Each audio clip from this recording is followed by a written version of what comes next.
this defense is going to have to force some turnovers and make some big plays to keep themselves in the game tonight. Baylor won the opening coin toss and deferred. So as a result, be Father Ryan receiving this opening kickoff. As the Red Raiders from Chattanooga, 3-5 on the season. They are 1-3 in Division II AAA play. For Father Ryan, opportunity to get his first Division II AAA win of the season if they can knock off the Red Raiders tonight.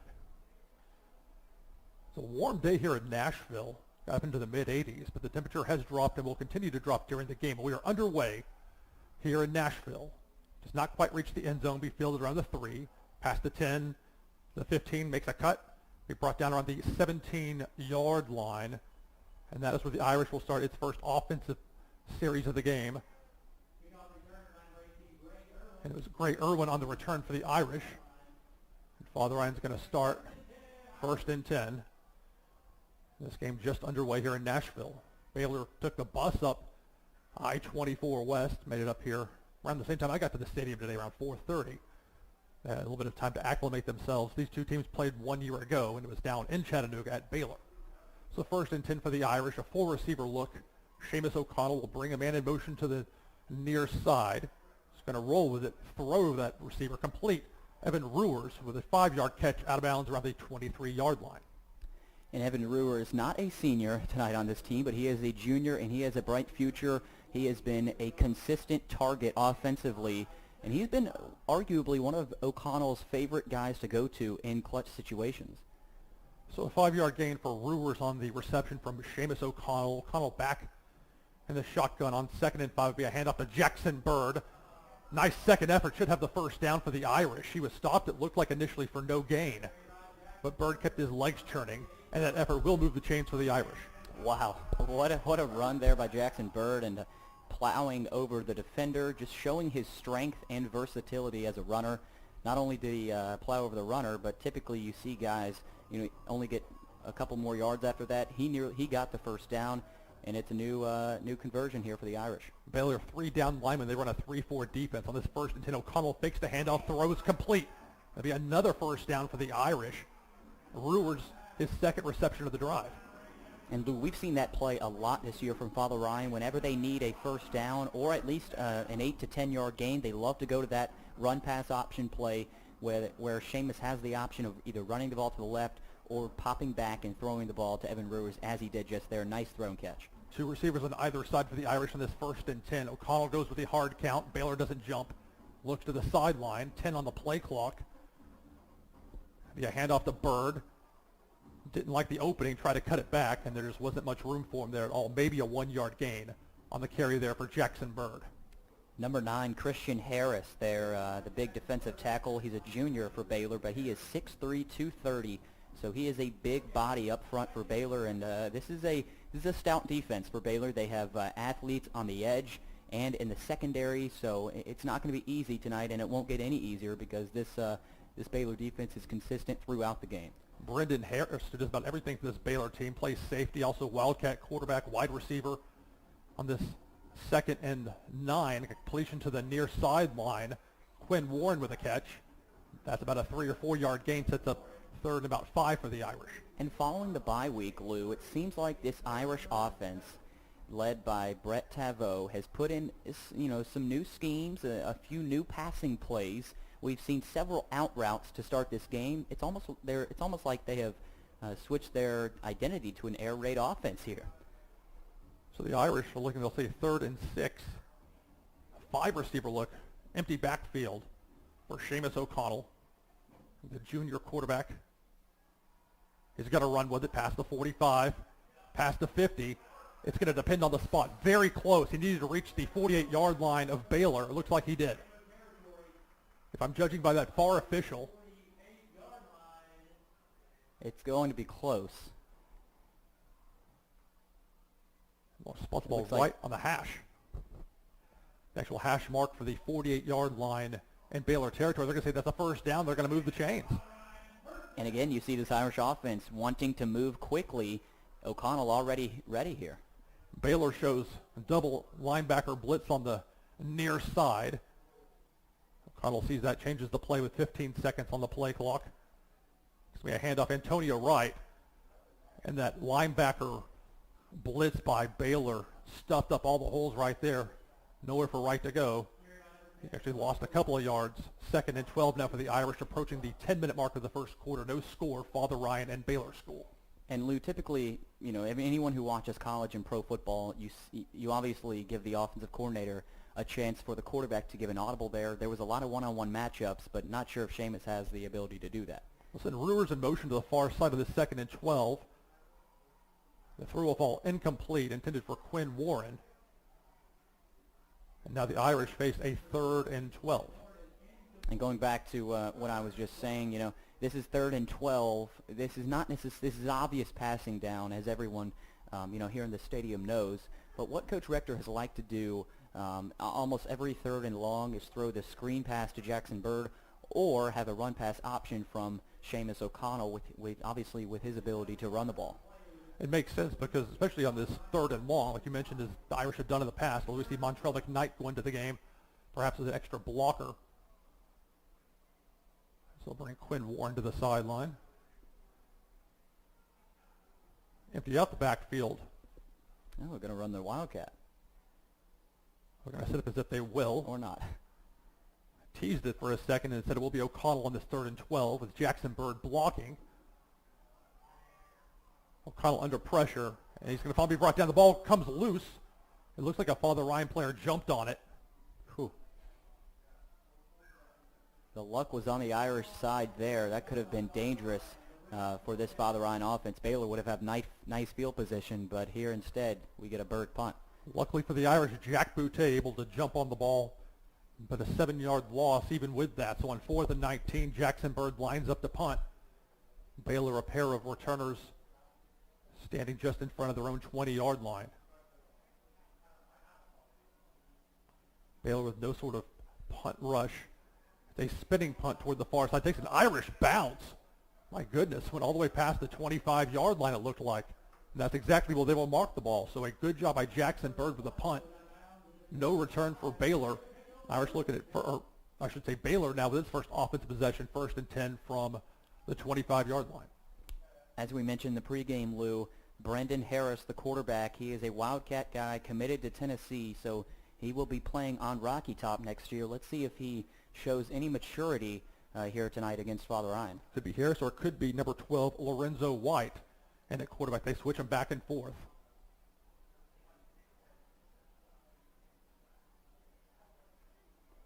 Flag on the play is Baylor, the QB keeper, finally brought out of bounds in Father Ryan territory. This play may be coming back. Mike Benning on the run.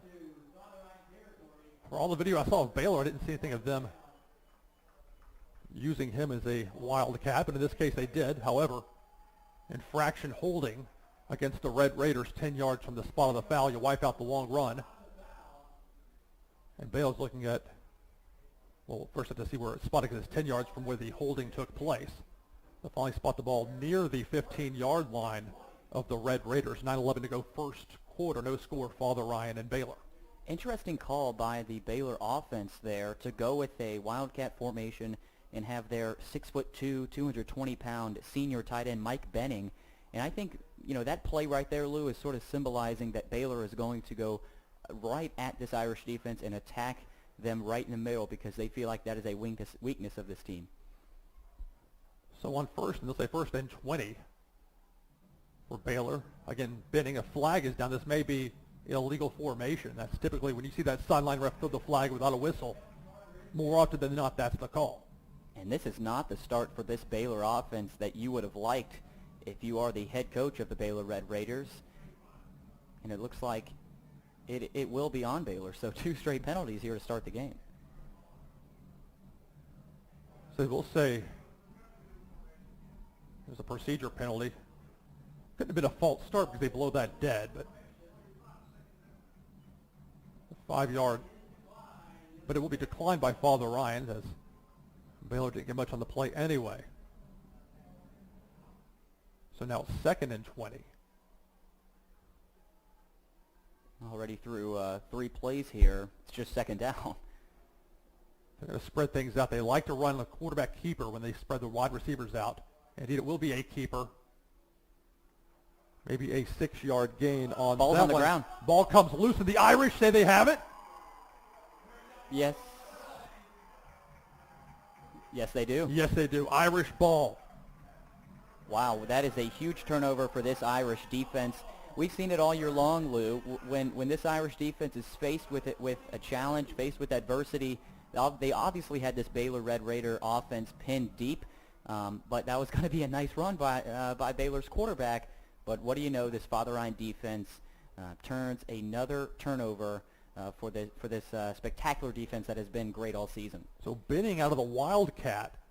Irish thought they would confuse the Irish. Not the case. On this 1st and 10, Seamus O'Connell keeps it on the near side to the 15, out of bounds near the 10. They'll probably spot around the 12-yard line.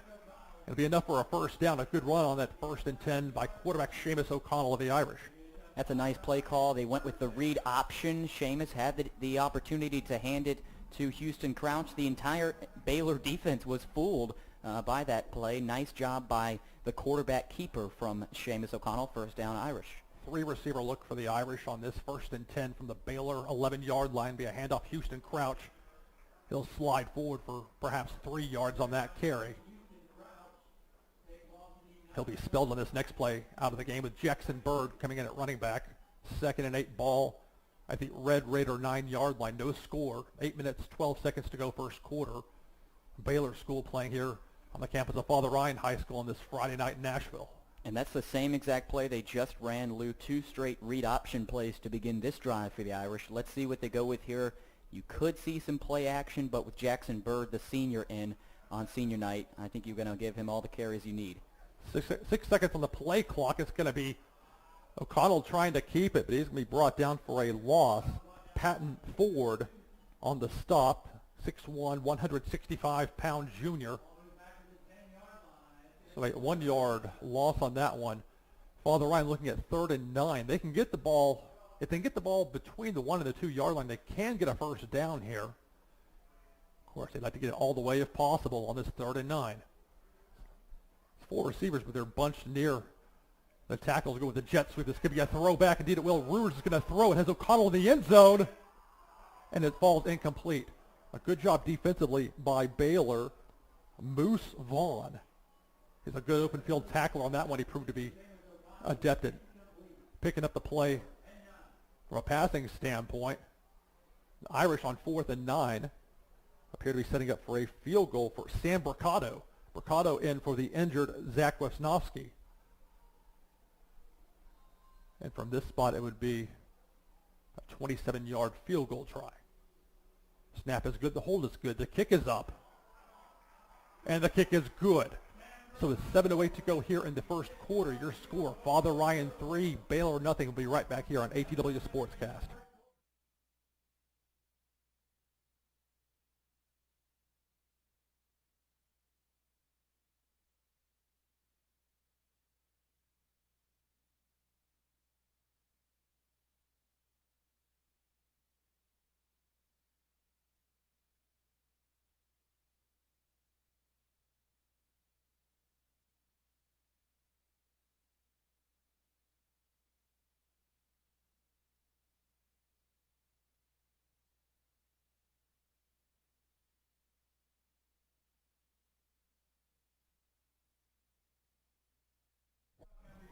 Seven to 8 to go here in the first quarter. Father Ryan leads Baylor 3-0. Father Ryan's got an open house coming up this Sunday, 12:30 p.m. to 4 right here on Father Ryan's campus.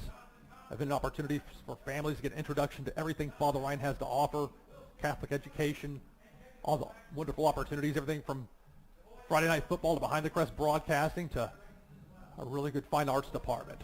That's coming up this Sunday here on Father Ryan's campus, 12:30 to 4 p.m. So 7:08 to go first quarter. Father Ryan after the Bricado field goal. Well, Bricado kicking off for the Irish its first kickoff of the game. It's an intermediate length kick. Like a fair catch was called for. Indeed it was, and made around the 30-yard line of Baylor. Thomas Latimer, the sophomore, on the return. Or I really wasn't a return as he called for the fair catch. Able to haul it in. And this is where Baylor will begin its second offensive possession of the game. Keep in mind, on their first offensive possession, a couple of penalties and then a turnover, which ultimately set up Father Ryan for the field goal that put the Irish on top here early. And let's see if this Baylor offense can get back on stride. They've actually been playing two of the different quarterbacks tonight.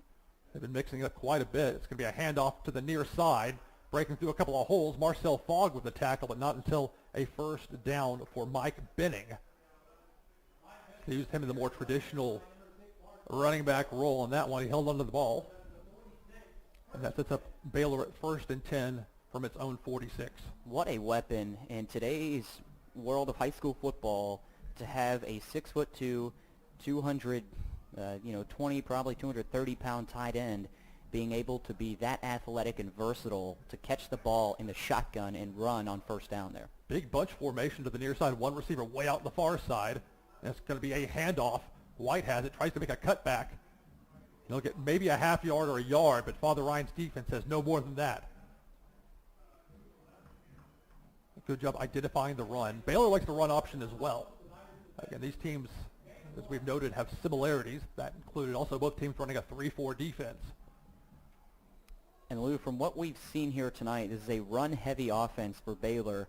So run-heavy offenses, they can be a little bit easier to maintain when you're in the middle of the field, but it's always scary and dangerous when they try to go play action because they typically have guys open deep down the field. It's a 3-receiver look. Lorenzo White, the quarterback, fakes the handoff. Pumped with it. He's going to run to the near side trying to buy time. A few Irish defenders chasing after him. He'll go out of bounds right at midfield on the 50-yard line. Should be a 3-yard gain to set up 3rd and 6. Number 36, Matthew Zito, the sophomore, in pursuit there. You also had number 26, Ben Smith there. That was a great job by the Irish linebacker core of getting to the quarterback and to create a 3rd down here. 3rd and 6, ball at the 50-yard line. With 20 seconds on the play clock, Baylor can take a moment to catch its breath. Lorenzo White at quarterback. Mike Benning standing to his left. A delay and then a throw that would have been for a first down had it been on target, intended for D. Appleberry. He had 2 receptions, 93 yards, and a touchdown at Ensworth a few weeks back. But on that one, no chance for him as the ball went behind him, and now it's 4th down. The Irish getting lucky once again. That's a huge break for this defense because not only would that have been a first down for Baylor, but he would have caught that ball and continued to run. He had a lot of green grass ahead of him, but Baylor's going to try to pin Father Ryan deep here. So on this 4th and 6, Baylor's first punt of the game, with Quinn Warren back to return for the Irish as a high sky punt called for a fair catch and made at the 21-yard line by Quinn Warren. So the Irish will begin its next series from its own 21-yard line. Worth noting there, that's number 94 kicking for Baylor. His name is Matt Pacella. Very strong leg, as I've noted on here. Remember him from last year. Yeah, punting and kicking game for Baylor. It's been rather strong in the last few years. 2017, no exception. So Father Ryan, 1st and 10 from its own 21-yard line, or let's say right at the 20. 5:42 to go, first quarter. Father Ryan leads Baylor 3-0. It's a 3-receiver look for O'Connell, 2 to the near side, stands in the pocket. They set up the screen to Jackson Bird. Bird cuts it back to the 25, past the 30. He has a first down, brought down to the Irish 34-yard line. Nice play there on 1st and 10, going with a screen pass, and that'll move the chains. I really like that play call there. Brett Teveau is already rolling here tonight. Nice screen pass set up. Nice perfect pass right on target there from Seamus O'Connell. It gave Jackson Bird the opportunity to run the ball, catch it in stride, and get the first down, and he plowed forward for a couple extra yards there at the end of the run. 20 seconds on the play clock for the Irish as they get the play brought in from the side. 5:25 to go first quarter. Father Ryan leads Baylor 3-0. The Irish will go with 3 wide receivers, 2 to the near side of this 1st and 10. Take the handoff to Crouch. It's going to be a QB keeper for Seamus O'Connell past the 40. And he'll have 5 or 6 yards on that carry. O'Connell with a nice juke move there. I did not think he was going to gain any yards on that play, but he actually ended up gaining about 6 yards after that cut back inside. And he got about 3 Baylor linebackers to cut outside while he was running inside. So nice gain there. Obviously the versatility with his legs being shown. So a 7-yard gain, they'll say. The ball at the Irish 42 on the 2nd and 3, less than 5 minutes to go in the first quarter. Seems like a busted play. O'Connell's going to keep it himself, has a first down, tries to make a spin move. Baylor having trouble bringing him down. And finally, 3 or 4 Red Raiders are able to corral O'Connell, but not before he moved the ball into Baylor territory. First down for the Irish. Yep, another first down for this Irish offense. They are rolling here tonight against a very good Baylor defense who has not allowed a whole lot of points this year.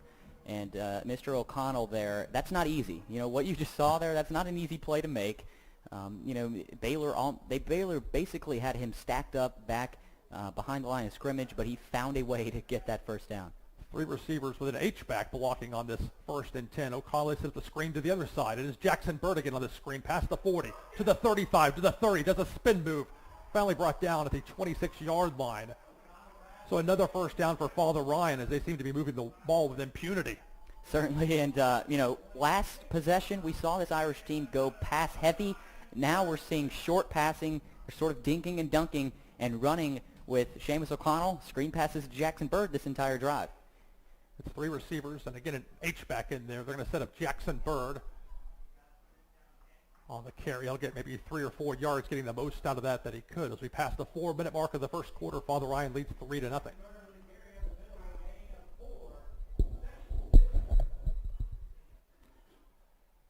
So 2nd and 6 for the Irish, 3:47 and counting first quarter. And then go with another 3-receiver look on this 2nd and 6. With Crouch in there at running back. It'll be a handoff to Houston Crouch. He's still on his feet somehow. He has the first down. Brought down near the 12-yard line. So the Irish mixing it in there. Several different running backs. Bird and Crouch and Antonio Wright. On that one, Crouch gets the first down for Father Ryan. Give credit to this Irish offensive line, Lou, tonight. We really haven't talked a whole lot about them this year, but it's a strong unit, and they're creating holes tonight. Irish quick to the line. Looked like a Baylor play may have been in the neutral zone. Doesn't matter, though. Houston Crouch into the end zone. Touchdown, Irish. Crouch from 13 yards out. And it's 9-0 Father Ryan with an extra point pending. Wow, that is an explosive run from this young junior, Mr. Houston Crouch. His senior brother, Tyler Crouch, I'm sure he's on the sideline proud. He is obviously a nose tackler for this Irish defense, but the younger Crouch brother getting his touchdown here tonight. So Father Ryan using multiple running backs. Finally, the extra point is tipped, and it's a dead ball at that point.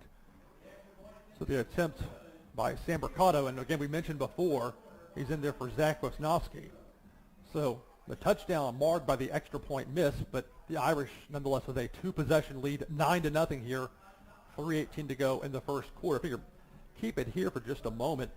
Talk about, we'll get some scores here in a bit from the NBA BA game going on tonight on Montgomery Bell Academy's campus.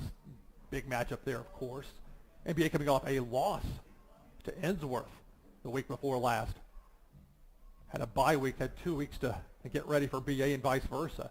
I think about for Father Ryan, they had a bye this past week, whereas Baylor got trounced by Macaulay. But the flip side is Macaulay's off this week. Father Ryan plays Macaulay next week, so more or less it works out in the end. Certainly, Lou, and I cannot wait to get home and watch the highlights of that game. I'm going to try to catch some of that either at halftime and maybe later in the second half. But, you know, we've got this game here tonight, and this is an underrated game within this division because it can impact seeding of both of these teams, both the Irish and the Red Raiders. In all likelihood, there'll be 2 of the bottom 3 teams in Division II AAA East Central. But obviously hosting and who you end up playing, it's a squib kick to the near side, fields to 37. They're going to try and run it. Past the 40, Irish need to make a tackle. They'll gang up on him there. It's a scrum. Finally get a whistle. And the Baylor returner there actually started to go backwards, and it looked like he was going to lose yards, but he made a nice cut upfield.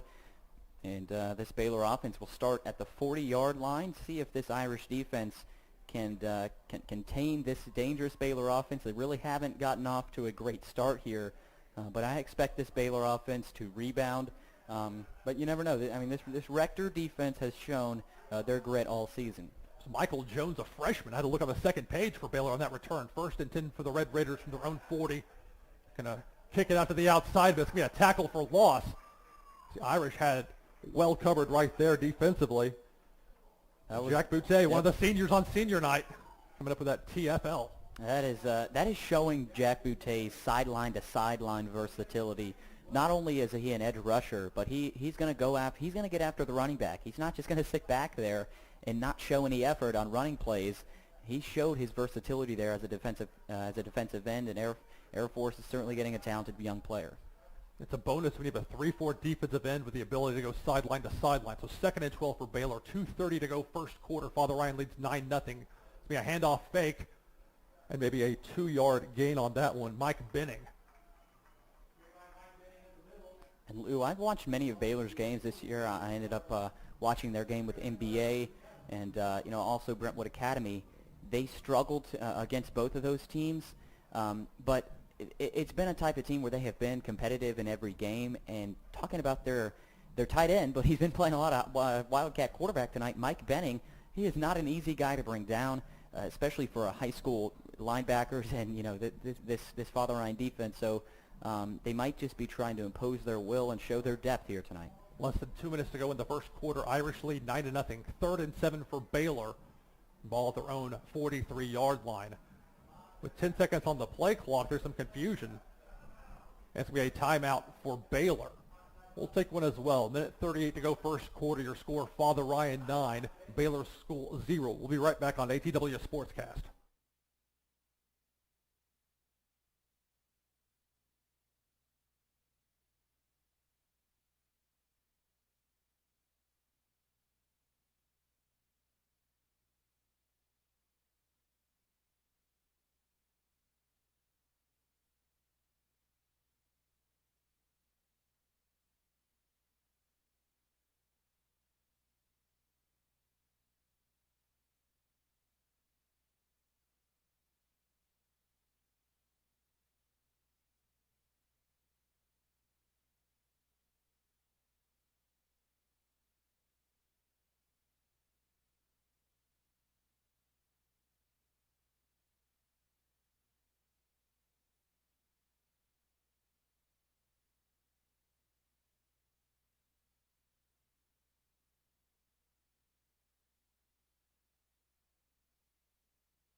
Out of the timeout will be 3rd and 7 for Baylor. They used their first timeout of this first half. 1:38 to go.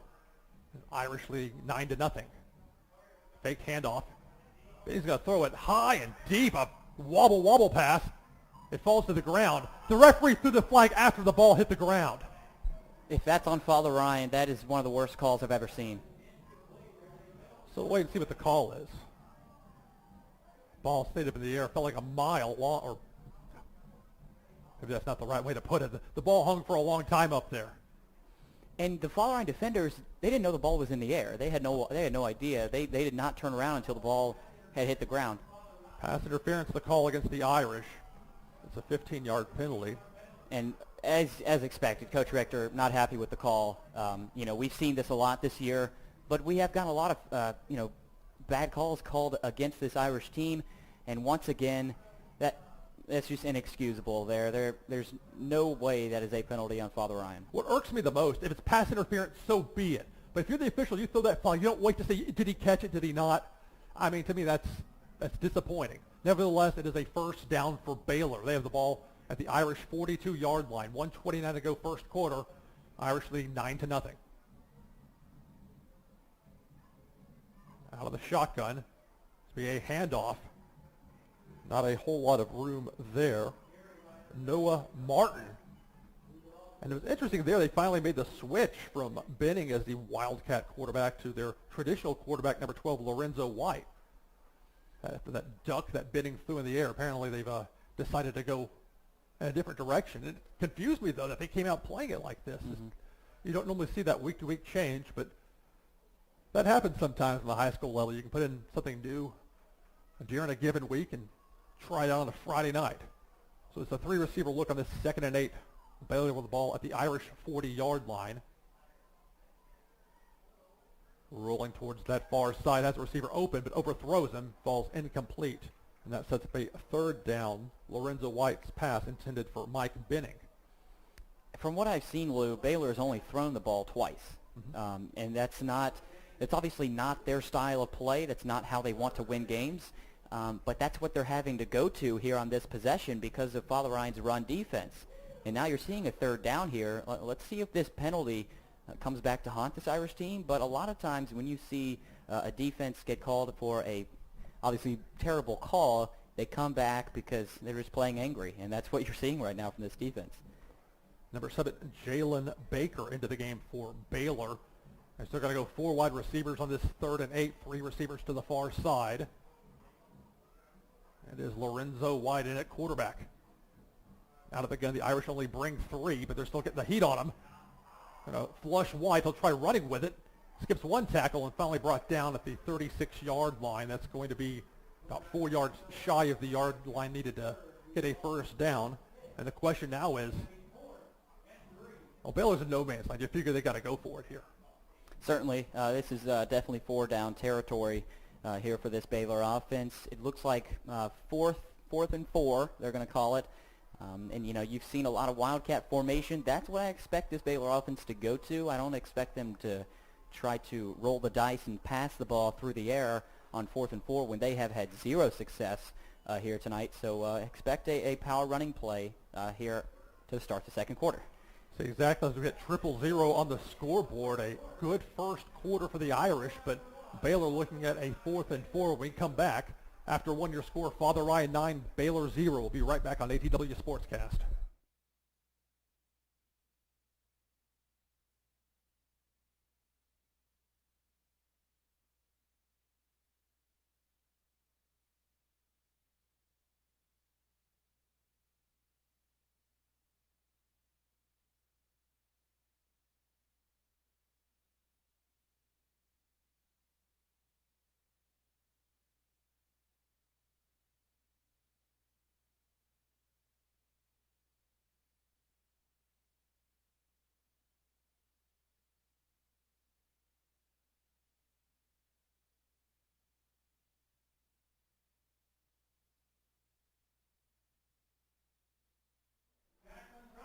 So we begin the second quarter here at Giacosa Stadium.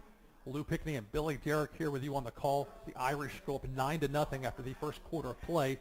Baylor looking at a 4th and 4. All right, 8th graders, get ready. Fall Ball Social.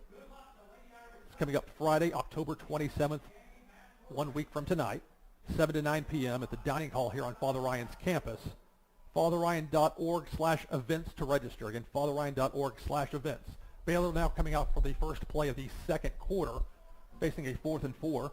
Father Ryan needs to look out for the long count and not get drawn off sides. That would give Baylor an automatic first down. It's 2 receivers to the far side, 1 to the near. Almost had motion from that near side receiver, no flag. Quarterback's going to hit the deck. What a play defensively for Father Ryan. And that's going to be a turnover on downs in one of the most powerful of ways. David Russell, probably his best play this season. 4th and 4 turns into a long sack. Turnover on downs. The Irish are back in business. Wow, that was incredible. David Russell, number 23. He is a junior, showing his strength. He just shoved number 12, Lorenzo White, to the ground.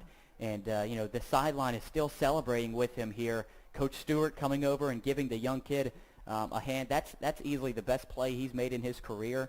He is a young talent that Coach Rector loves, that he stays on the field because he can make plays like that, and he finally makes his breakout play. So 3 receiver look, 2 to the far side for the Irish on this 1st and 10. After the turnover, it's Burr. He's going to throw back to O'Connell. A bit too high, incomplete. So for the second time in this first half, Billy, we've seen Father Ryan try a throwback play to O'Connell, but neither have been successful. And Lou, you mentioned the throwback play. They really love that, and I think they like it because they typically start that play with Jackson Bird in the shotgun Wildcat formation. He takes the ball and runs to the right. They get Baylor's defense to shift all the way to the right, and Seamus O'Connell turns into a receiver, which he is definitely capable of. Antonio Wright in at running back. 3 receivers for the Irish on this 2nd and 10 from their own 47. Be a handoff to Wright. Antonio Wright picked up 2, maybe 3 yards on that carry.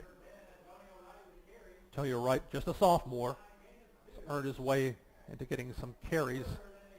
The backfield already has Jackson Bird and Houston Crouch. 11:28 to go second quarter. Father Ryan leads 9-0, but they face a 3rd and 8 from their own 49-yard line. They need to make it past the 43 of Baylor to get a first down. O'Connell in the pocket. It's going to throw deep. Great. Irwin nearly makes the catch, and it falls incomplete. It's a good job defensively by Baylor. Moose Vaughn was there step for step with them. The Irish now face a 4th down. Nice effort there by Gray Irwin, who has came up with so many huge catches this year. And, I would not be surprised if you see Mr. Irwin come away with a clutch catch tonight on senior night, wanting to go out strong. And they're going to go Irish are going to go for it and catch it with 12 guys on the field or make them use a timeout. Indeed, that's Baylor's 2nd timeout.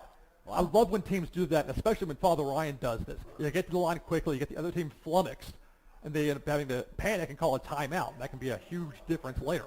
Certainly, it definitely could be a huge advantage on the Irish's side. They have all 3 timeouts remaining, and you always feel that sense of reassurance whenever you have 3 timeouts left. It is just the first half. If this was second half, would obviously be a different story. But yeah, you would expect a punt here now with Baylor's special teams unit being ready to come onto the field.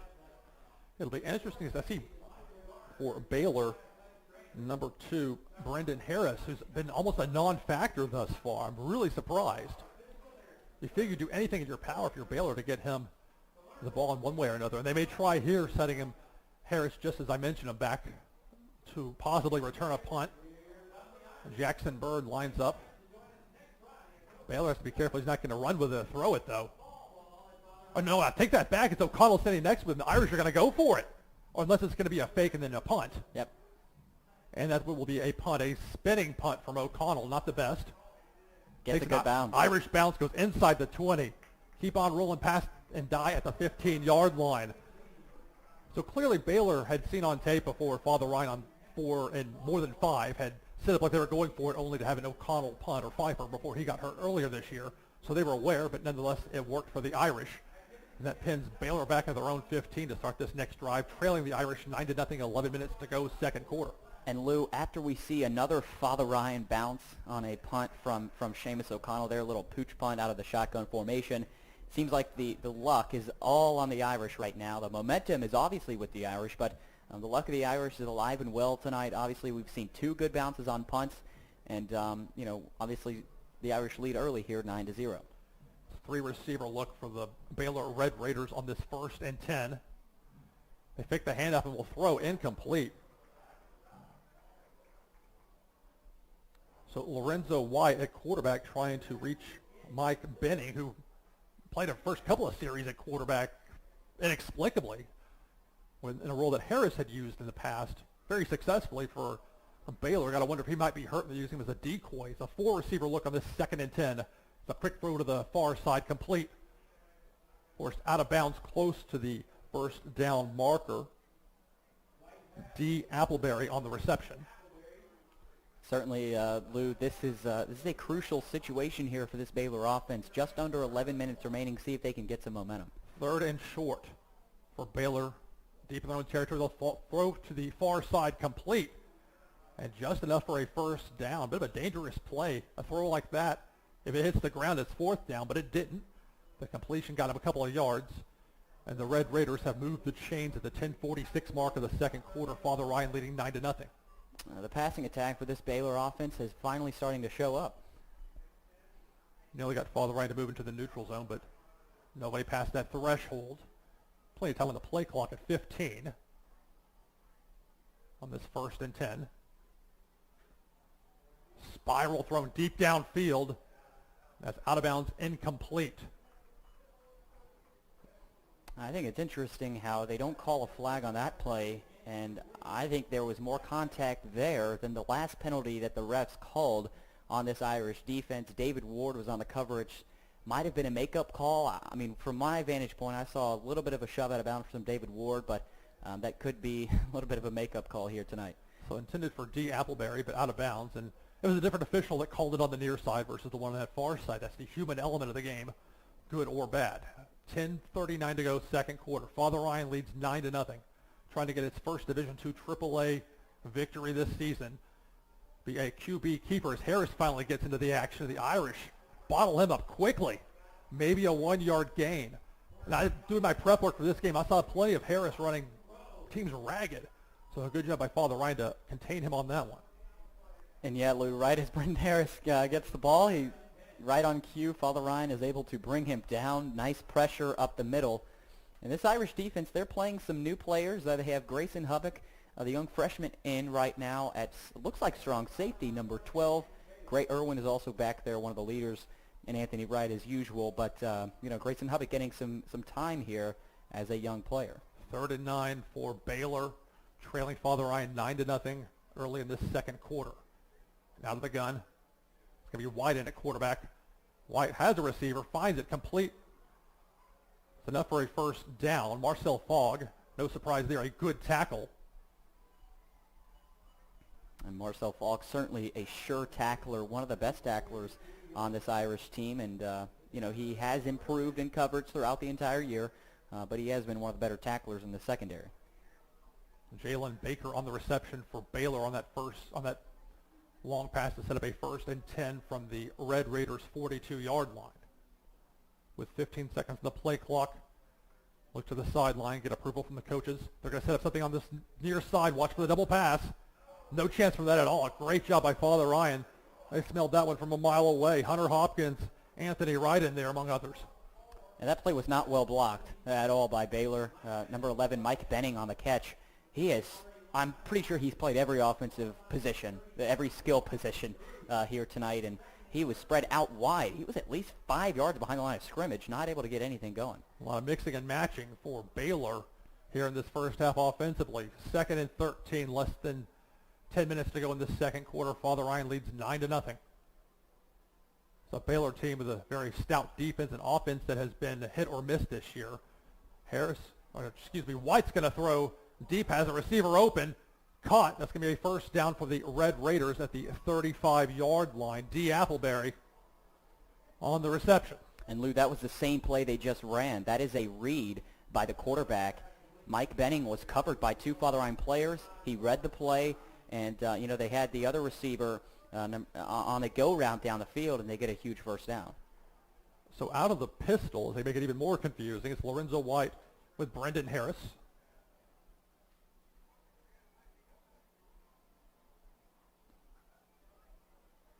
Approaching the 9-minute mark of this second quarter. It's going to be a handoff to Harris. Look out. He's got the speed, breaks the tackle to the 10, to the 5. Touchdown, Baylor. Wow. Brendan Harris. There's a reason that he is a verbal commit to go to the University of Tennessee next year. Outstanding athlete. I wondered why they hadn't gotten him into the action, and whatever the reason, Baylor finally did on that one. He struck gold. That's one of the most explosive runs I think we've seen all season, Lou. I mean, he just took the snap, or he didn't take the snap. He took the handoff and burst through the line, stiff-armed a Father Ryan player, and was able to get into the end zone. The extra point is up and good. So that makes the score with 8:57 to go here in the second quarter. Father Ryan 9, Baylor 7. We'll keep it here. Father Ryan had a field goal early and got a touchdown from Houston Crouch. Missed extra point, got them to 9.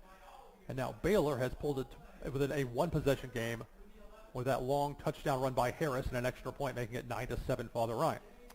Yeah, and Lou, with under 9 minutes to go here, Baylor has cut it to 2 points here. They have 7 points up on the board. And obviously, this Father Ryan team, the defense, they started playing very well tonight. It's not like they played poorly that last possession, but Baylor was able to find some gaps in the secondary, complete a big passing play, and then hand the ball off to Brendan Harris, the Tennessee commit, and he shows what he can do. So Baylor will set up for the kickoff. Keegan Weekly, showed with that responsibility. He's got a strong leg. Is a rather deep punt, won't make it all the way to the end zone, fielded at the 5, to the 10, to the 15. He fumbled. Oh, he fumbled. The ball still loose. They're scrambling for it. And Father Ryan recovered. Wow, that ball, a couple of players looked like they had a chance to get it over there in that far corner. That is shocking there that Father Ryan was able to recover that ball. dangerous situation once again for the Irish, but they survive, and but they will be backed up here at their own 6-yard line. So Father Ryan avoiding would have been disastrous, a turnover in their own red zone on a kickoff return. Instead, it's not the best starting field position from their own 6, but I'm sure from the Irish standpoint, better them than Baylor with the ball there. The Irish come out with a 4-receiver look on this 1st and 10. With 15 on the play clock, kind of looks things over. It's like Baylor going for possible press coverage on this near side. It says a handoff. Jackson Bird cuts it back towards the far side. Needs a block from Rector. Doesn't quite get it, but gets a first down past the 20-yard line. Jackson Bird on the play. And you saw there Jackson Bird doing a nice job of just escaping their own territory. They still are at their own 20-yard line, but this just gives the Irish offense some breathing room. The Irish moving fast. 8:37 to go, second quarter. Or at least getting to the line fast. Still 19 seconds on the play clock. So out of the gun, another handoff for Jackson Bird. They'll get to, looks like the 24-yard line of the Irish. 4-yard gain, setting up 2nd and 6. So Bird will come to the sideline, spelled by Antonio Wright, sophomore in at running back, standing to the left of quarterback Seamus O'Connell. Baylor shows potential jailhouse blitz. Or a jailbreak blitz, call it what you will.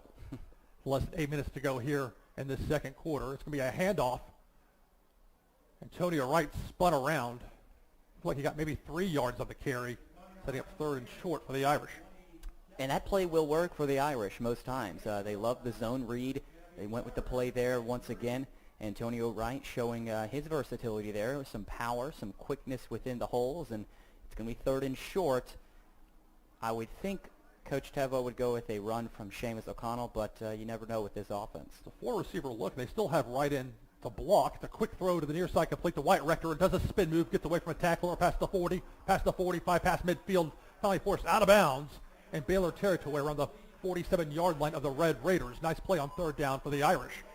Nice job there by Wyatt Rector, the younger brother of Andrew Rector, currently playing for the Vanderbilt Commodores in the SEC. He's Coach Rector's nephew, and he's showing what he has there with the catch with the run after the catch. It's a 4-receiver look for the Irish, moving so quickly after that first down. They'll bring Ruers to the near side in motion. Seamus O'Connell rolls to the near side, throws, interception. Intercepted by Baylor. Block in the black, no flag that I can see, still going to midfield. Finally forced out of bounds around the 43-yard line. Moose Vaughn. Or check that, number 14, not 13. Clay. Is it Thames? Thames? I guess Thames. Didn't get a pronouncer on that. Didn't get a lot from this roster, to be honest. So whatever the case, it is an interception. The first turnover for the Irish in this one. And that will set up Baylor with the ball 1st and 10 at the Irish 43-yard line. 7:02 to go, second quarter. Father Ryan up by 2. You said first turnover for the Irish, and that is a huge mistake there by Seamus O'Connell. He has shown improvement in his ability to throw accurate passes, but that was just a poor mistake, poor decision there. Let's see what this defense can do once again in Baylor territory. Only 2 receivers here. A lot of people run out of this and said they're going to do a reverse, throwing downfield, fog and man coverage. The receivers there, falls incomplete. That was a catchable ball. Marcel Fogg has been a very good corner for Father Ryan this year. But on that one, Appleberry got a step on him at the very end, but couldn't haul it in. 2nd and 10 for Baylor. Yeah, that should have been a touchdown, Lou. It definitely should have. Marcel, the receiver had a step on Marcel. He was not far away from the receiver, but again, the throw was right there. So 2nd and 10 for the Red Raiders from the Father Ryan 43-yard line. 15 seconds on the play clock.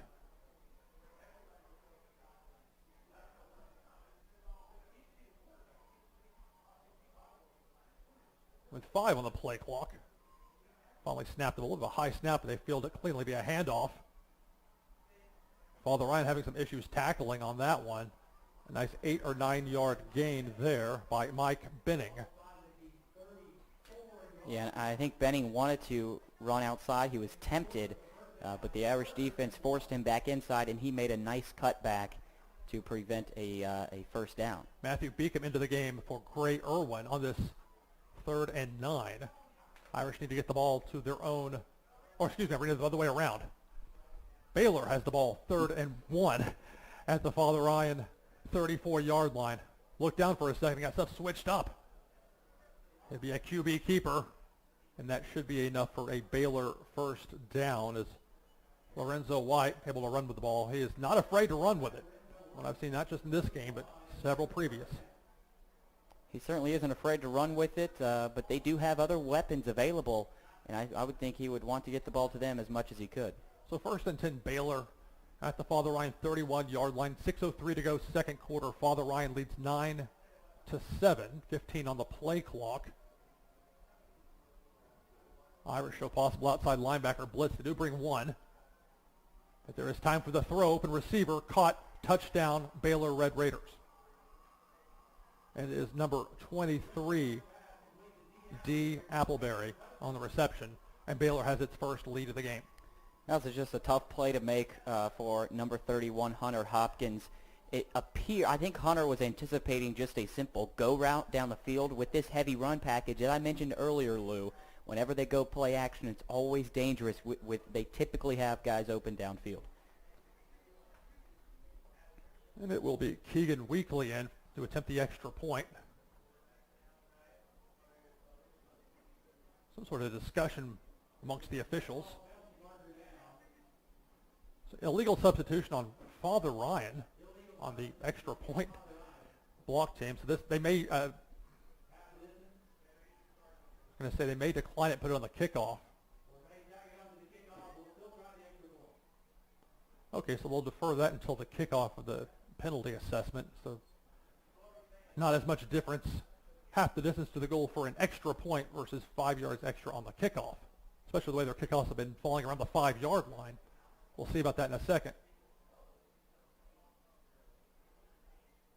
Keep in mind, 5:47 to go, second quarter, and while Father Ryan has fallen behind, they have all 3 of their timeouts. Extra point is up, and the extra point from Keegan Weekly is good. So 5:47 to go here in the first half. Your score, Baylor 14, Father Ryan 9. We'll be right back here on ATW Sportscast.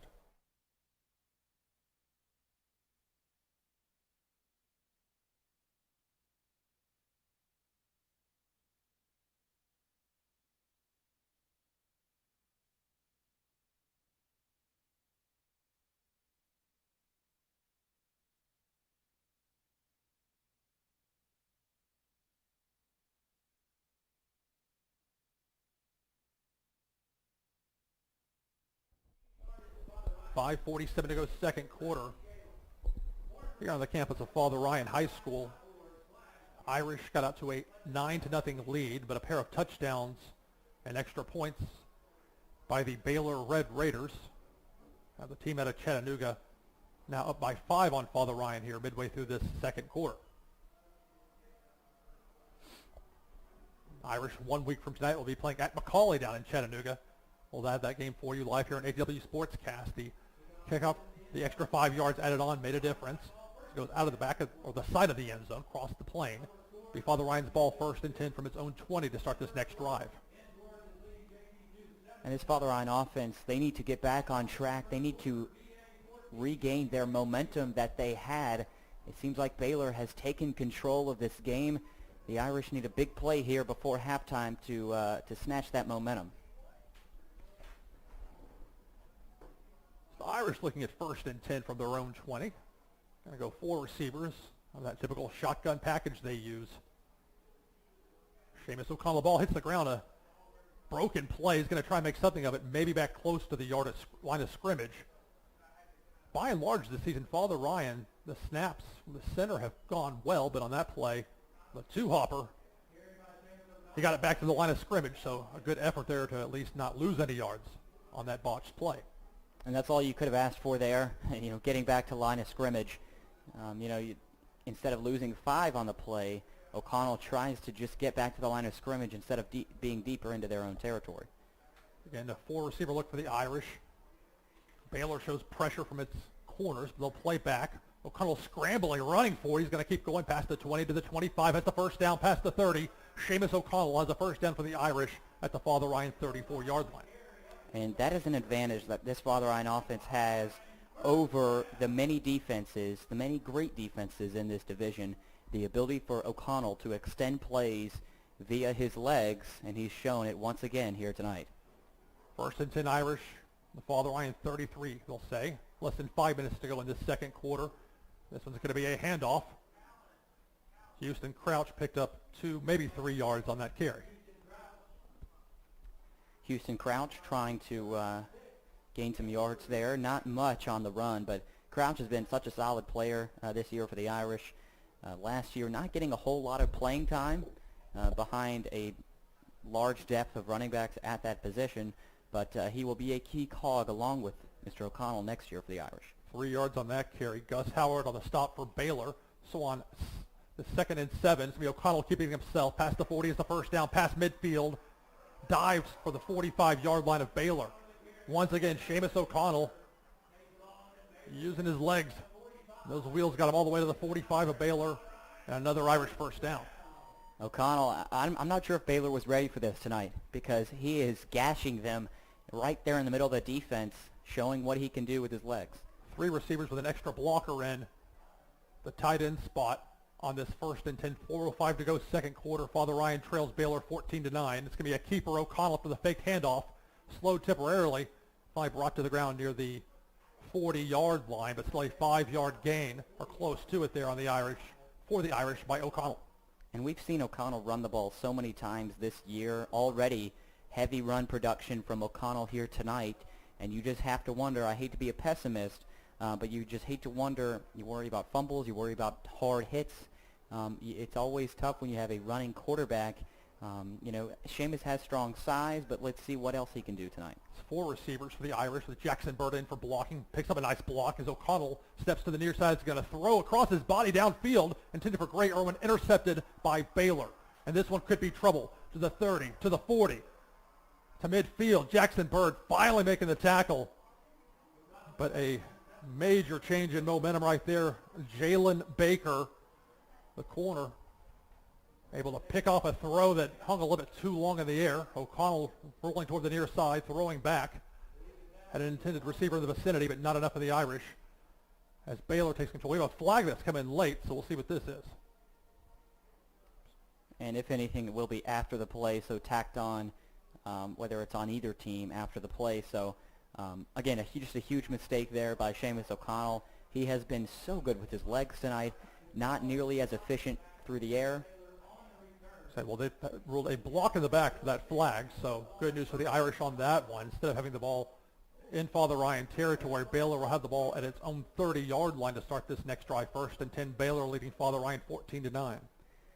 Yeah, and that's a momentum changer. Obviously, we did talk about Baylor having the momentum of this game already, but there was a chance there for the Irish, to see what this offense could do, but they just couldn't muster up a completion. So with 3:10 to go, Baylor, keep in mind only 1 timeout remaining after having to use 2 earlier in this half. It'll be just a handoff up the middle, maybe a 2-yard gain, if that. Some sort of turnover here for this Irish defense would be a huge game changer because it seems like the defense provides the momentum, the majority of the momentum for this team with their turnovers. 2nd and 9 after that 1-yard carry for the Red Raiders. 3 receivers to the near side, 1 to the far. 18 seconds on the play clock.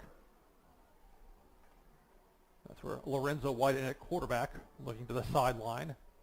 11 on the play clock. He's going to keep it himself. Might throw it. Might get tackled. He will be brought down for a sack. Jack Boutte brings down White.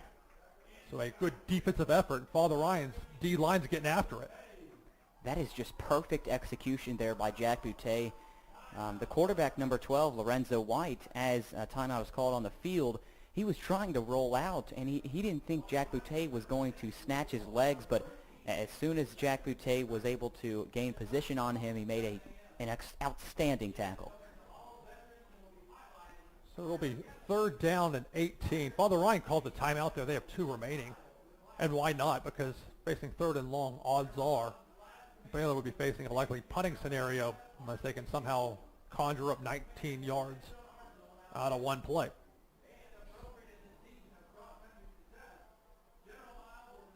Score of interest, Brentwood Academy leading NBA 14-0. That was early on into the game too, so we'll have to keep a lookout on that one. Mentioned earlier about McCauley being the opponent for Father Ryan next week off on a bye, and then Ensworth playing JP2 this week as well, so plenty of Division II AAA action. So 2:25 to go here in the second quarter. Father Ryan trailing 14-9. Baylor looking at a 3rd and 19 from its own 22-yard line. It's 4 receivers. Look how they have the two near receivers bunched up so much. It seems to be almost set up a quarterback run maybe. They've done that several times from what I've seen on tape. So that's why he's going to keep it in the pocket.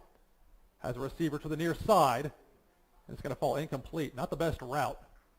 A good job defensively. Sophomore right there for Father Ryan, Anthony Wright. Nice shadowing of the receiver. And 4th and 19, the incompletion stops the clock. So 2:19 to go here in the first half. Father Ryan, 2 timeouts remaining, and Quinn Warren back to return. Yeah, that was not the best route, but not the best throw either there by number 12, Lorenzo White. And the passing game, once again, showing its inefficiencies. But with just over 2 minutes remaining, let's see if the Irish can gain some solid field position. Clean punt. The fair catch called for and made at the 45-yard line of the Irish by Quinn Warren.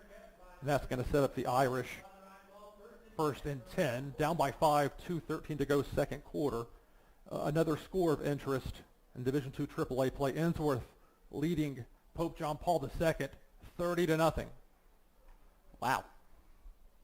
So we'll talk more as we get closer toward the end of the game as far as potential playoff ramifications. And keep in mind, everybody in Division II AAA makes the playoffs. I mean, we only got 7 teams on the East Central side. That's just the way it works out timing-wise. Here come the Irish 1st and 10 at their own 45-yard line with a 4-receiver look. Out of the gun, O'Connell, he's got to run with it. He's so speedy. Past the 50. He has a first down. Past the 40. Driving forward. Not brought down until he gets to the 29, maybe the 28-yard line. What a play there by Seamus O'Connell. What a play indeed, Lou. And, that's the running skills he has. And that's the momentum of this game. Seems to be moving towards the Irish's side here. And they're going quickly as they love to do. They like to build on momentum after a big play. And so it's a 3-receiver look. Tied it into block, and Jackson Bird, he'll get the handoff. Bird past the 25, down near the 20, maybe the 21-yard line. So a good gain there by Jackson Bird for the Irish. Yep, Jackson Bird there with another nice gain. The Irish want to go quickly here because the time obviously is to their advantage. Irish, again, still with 2 timeouts remaining. 20 seconds on the play clock. You don't want to waste time here, though, if you're Father Ryan. O'Connell's going to keep it himself to the far side. Has the first down. Past the 10. He brought down at the 6-yard line. Irish now looking at a 1st and goal. And the Irish have all the time in the world right now. They're still well over a minute to go. So with the explosiveness this Baylor offense has shown, they may be getting into the end zone too quickly here, but nonetheless, this is a great drive for Father Ryan. They haven't even started the play clock yet, for whatever reason. A minute 24 to go here in the second quarter. Irish down by 5 and knocking on the door. Jackson Bird keeps his legs churning, and he'll be to maybe the 3-yard line for the Irish. And they will bring in the power formation with number 28, Montrell McKnight, Tate Bales, the extra lineman coming in. So, but Lou, we've seen them bring in the power formation and go with the trick pass. So, this offense very unpredictable, and I think that is what's been causing so many holes to be created because Baylor has not, they've never really known what's coming. It is a goal line formation for the Irish. They'll send Irwin in motion, a handoff. Jackson Bird near the goal line. He's in. Touchdown, Irish. So Jackson Bird from 3 yards out gives Father Ryan the lead back, 15-14, with an extra point pending. Great run there by Jackson Bird, showing the power he has. And, that's something that Jackson Bird has worked on throughout his career. But, he's also improved on his speed. So speed, power, athleticism being shown right there from Jackson Bird. Irish had their first extra point attempt blocked, but this one by San Mercado is up and good. 44 seconds to go here in the second quarter. And late in the first half, Father Ryan has retaken the lead. It has been a very fun game. Certainly. Very back and forth. Both teams showing their various skill sets off.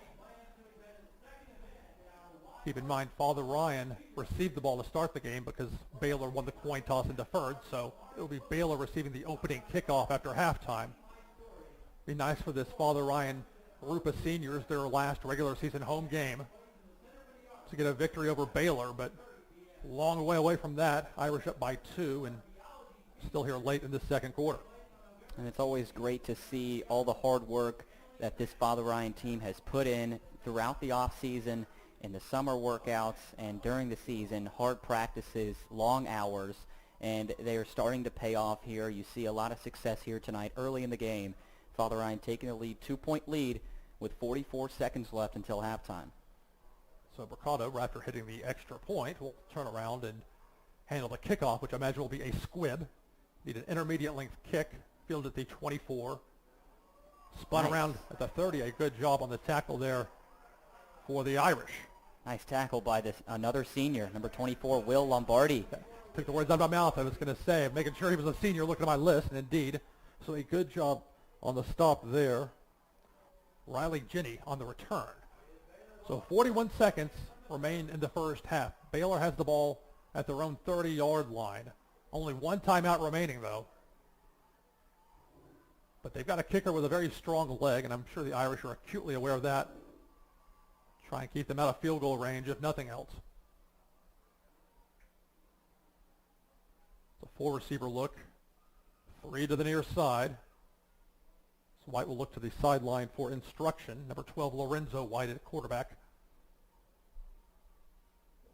Boutet's coming after him. He's going to get it away. Nice spiral downfield. Well, incomplete. It was an offensive penalty, if anything, if they would have thrown a flag. It was a pretty blatant push-off by Jalen Baker, but no flags on that one. Pass falls incomplete, and that sets up 2nd and 10 for Baylor with 34 seconds to go in this first half.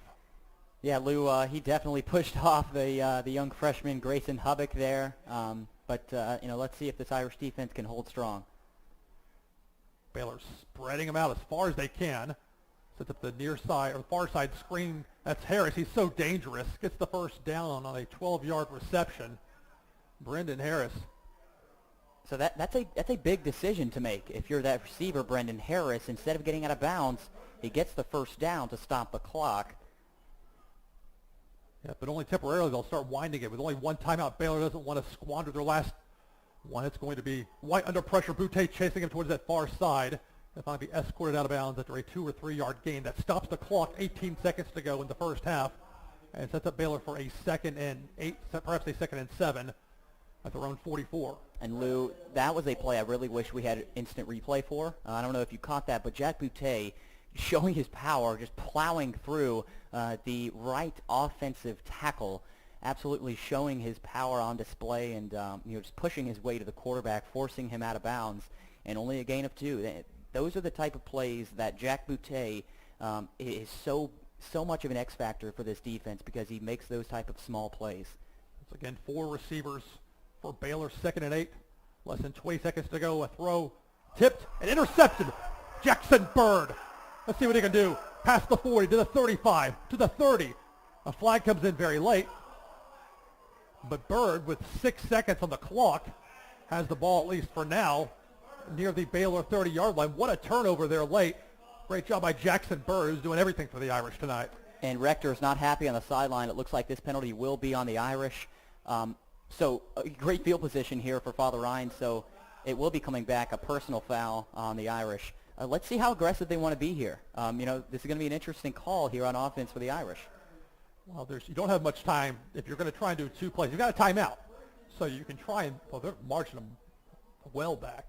And it's not like Mercado's got a strong leg. So, if you could have gotten to the point where maybe a 40, 45-yard field goal, I don't know if that would have mattered as much.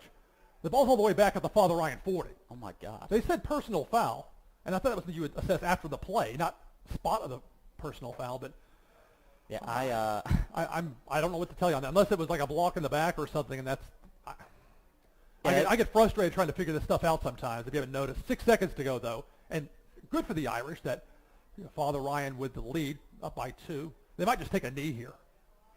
Although the way they're lining up, I don't know. If you're taking a knee, you don't have a receiver so spread out on this near side like they do.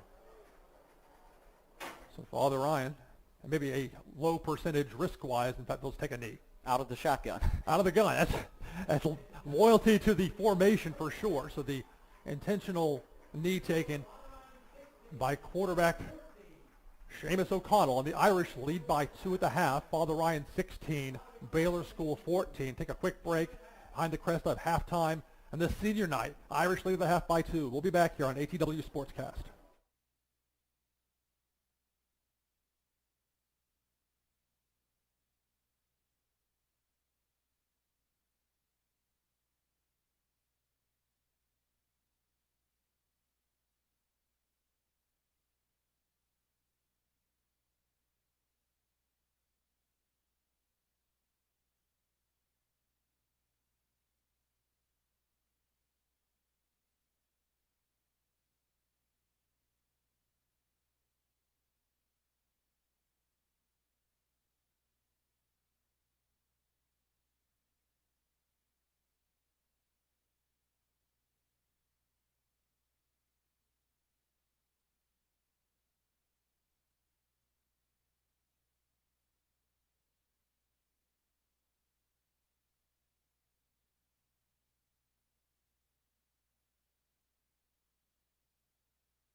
And welcome to the Behind the Crest Sports Network. Owen Doherty and Austin Wright here at Giacosa Stadium with your halftime report.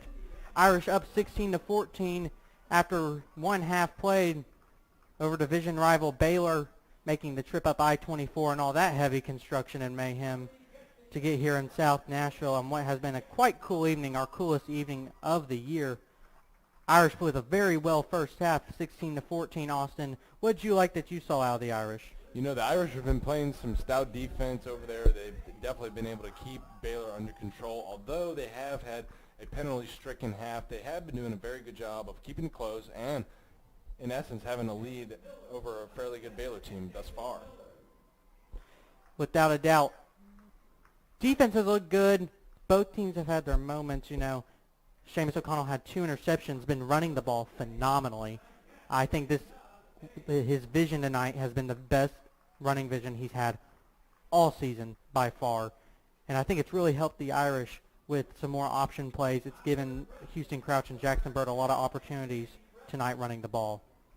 Definitely. The Irish are definitely going to need to establish the ground game as they continue tonight because it has been a battle on both sides, but especially with their offense going forward, they most definitely will need to keep the ground game going to pound the Baylor defense and wear them down because without that, the Irish are going to have a tough game ahead. Yeah, definitely. And we saw some trick plays. They kind of run the trick play, the halfback pass. They ran that several times.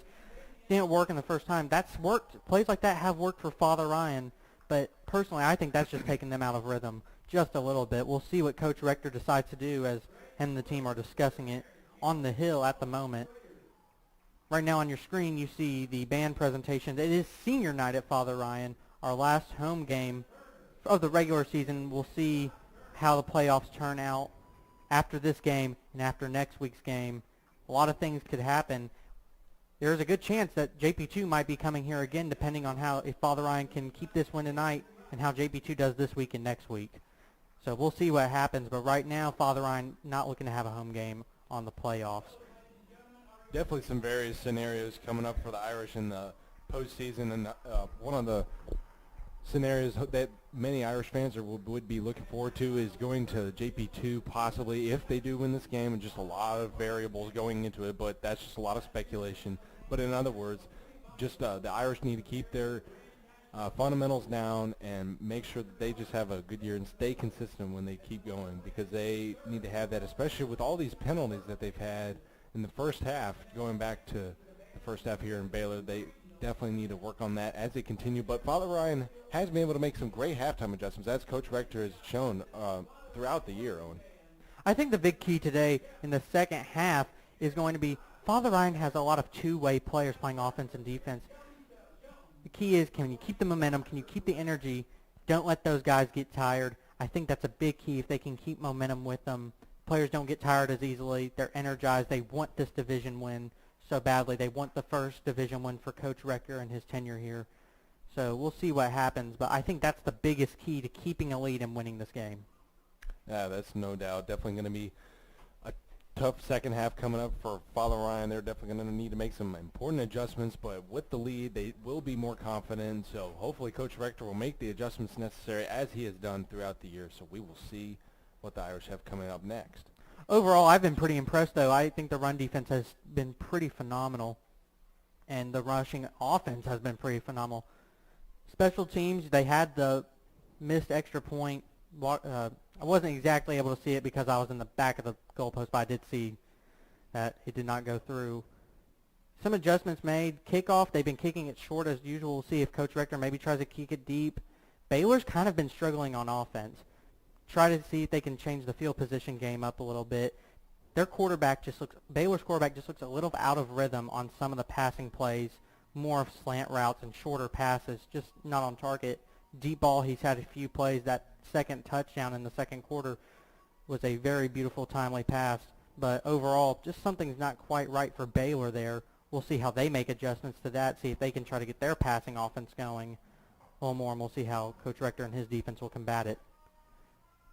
No doubt some adjustments to be made at halftime, and as well, we'll be bringing you coverage from that as we continue here live from the G, and also we do have some scores to bring you as from what we know last we heard was Ensworth was up 7-0 over JP2 last. And now we do have a live update that Ensworth is now beating JP2 44-0 at the half at Ensworth. So quite the lead that they have there, the demolishing going on at Ensworth right now. Another division game we have is Brentwood Academy IMBA. Brentwood Academy up 22-0. Keep in mind, these are I believe these are the past 2 years in a row they've gone to the state championship to play each other. So this is a big matchup. This could have a lot of postseason effect and magnitude here tonight. Last I checked, Brentwood Academy was the 8th best team in the country. Yes. Out of all high schools, public, private, any category you want to put it.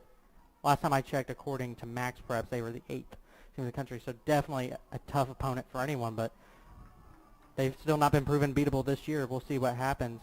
But also, last time I checked, Father Ryan hung with them for about 3 quarters in their game. Up until the last play of the 3-quarter, almost had a lead on the 2-point conversion there. I'm not going to reminisce about it, but we'll see what happens here. Just a reminder, your Father Ryan Irish are in Chattanooga next week against another division rival, McCallie, the Blue Tornado. We'll be down there providing all the coverage you need. Follow us at Behind FRH Crest on Twitter and Instagram, as well as other athletic events. We have girls soccer. They're finishing up. They're in postseason play right now. I think they're one win away from the Final Four is what I believe. Mm-hmm. They are playing in Memphis tomorrow afternoon. That's correct. So good luck to the Lady Irish soccer team. They've had a great season, Coach Dietrich and all his players. That's all we have for you on the Behind the Crest halftime show. For Owen Doherty and Austin Wright, thank you for joining us. And stay tuned for 9 minutes for the second half of Father Ryan football.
And we approach the end of halftime here at Giacosa Stadium. Hey everybody, Lou Pickney and Austin Wright with me on the call here for the second half of this game. Father Ryan leading by 2 at the half.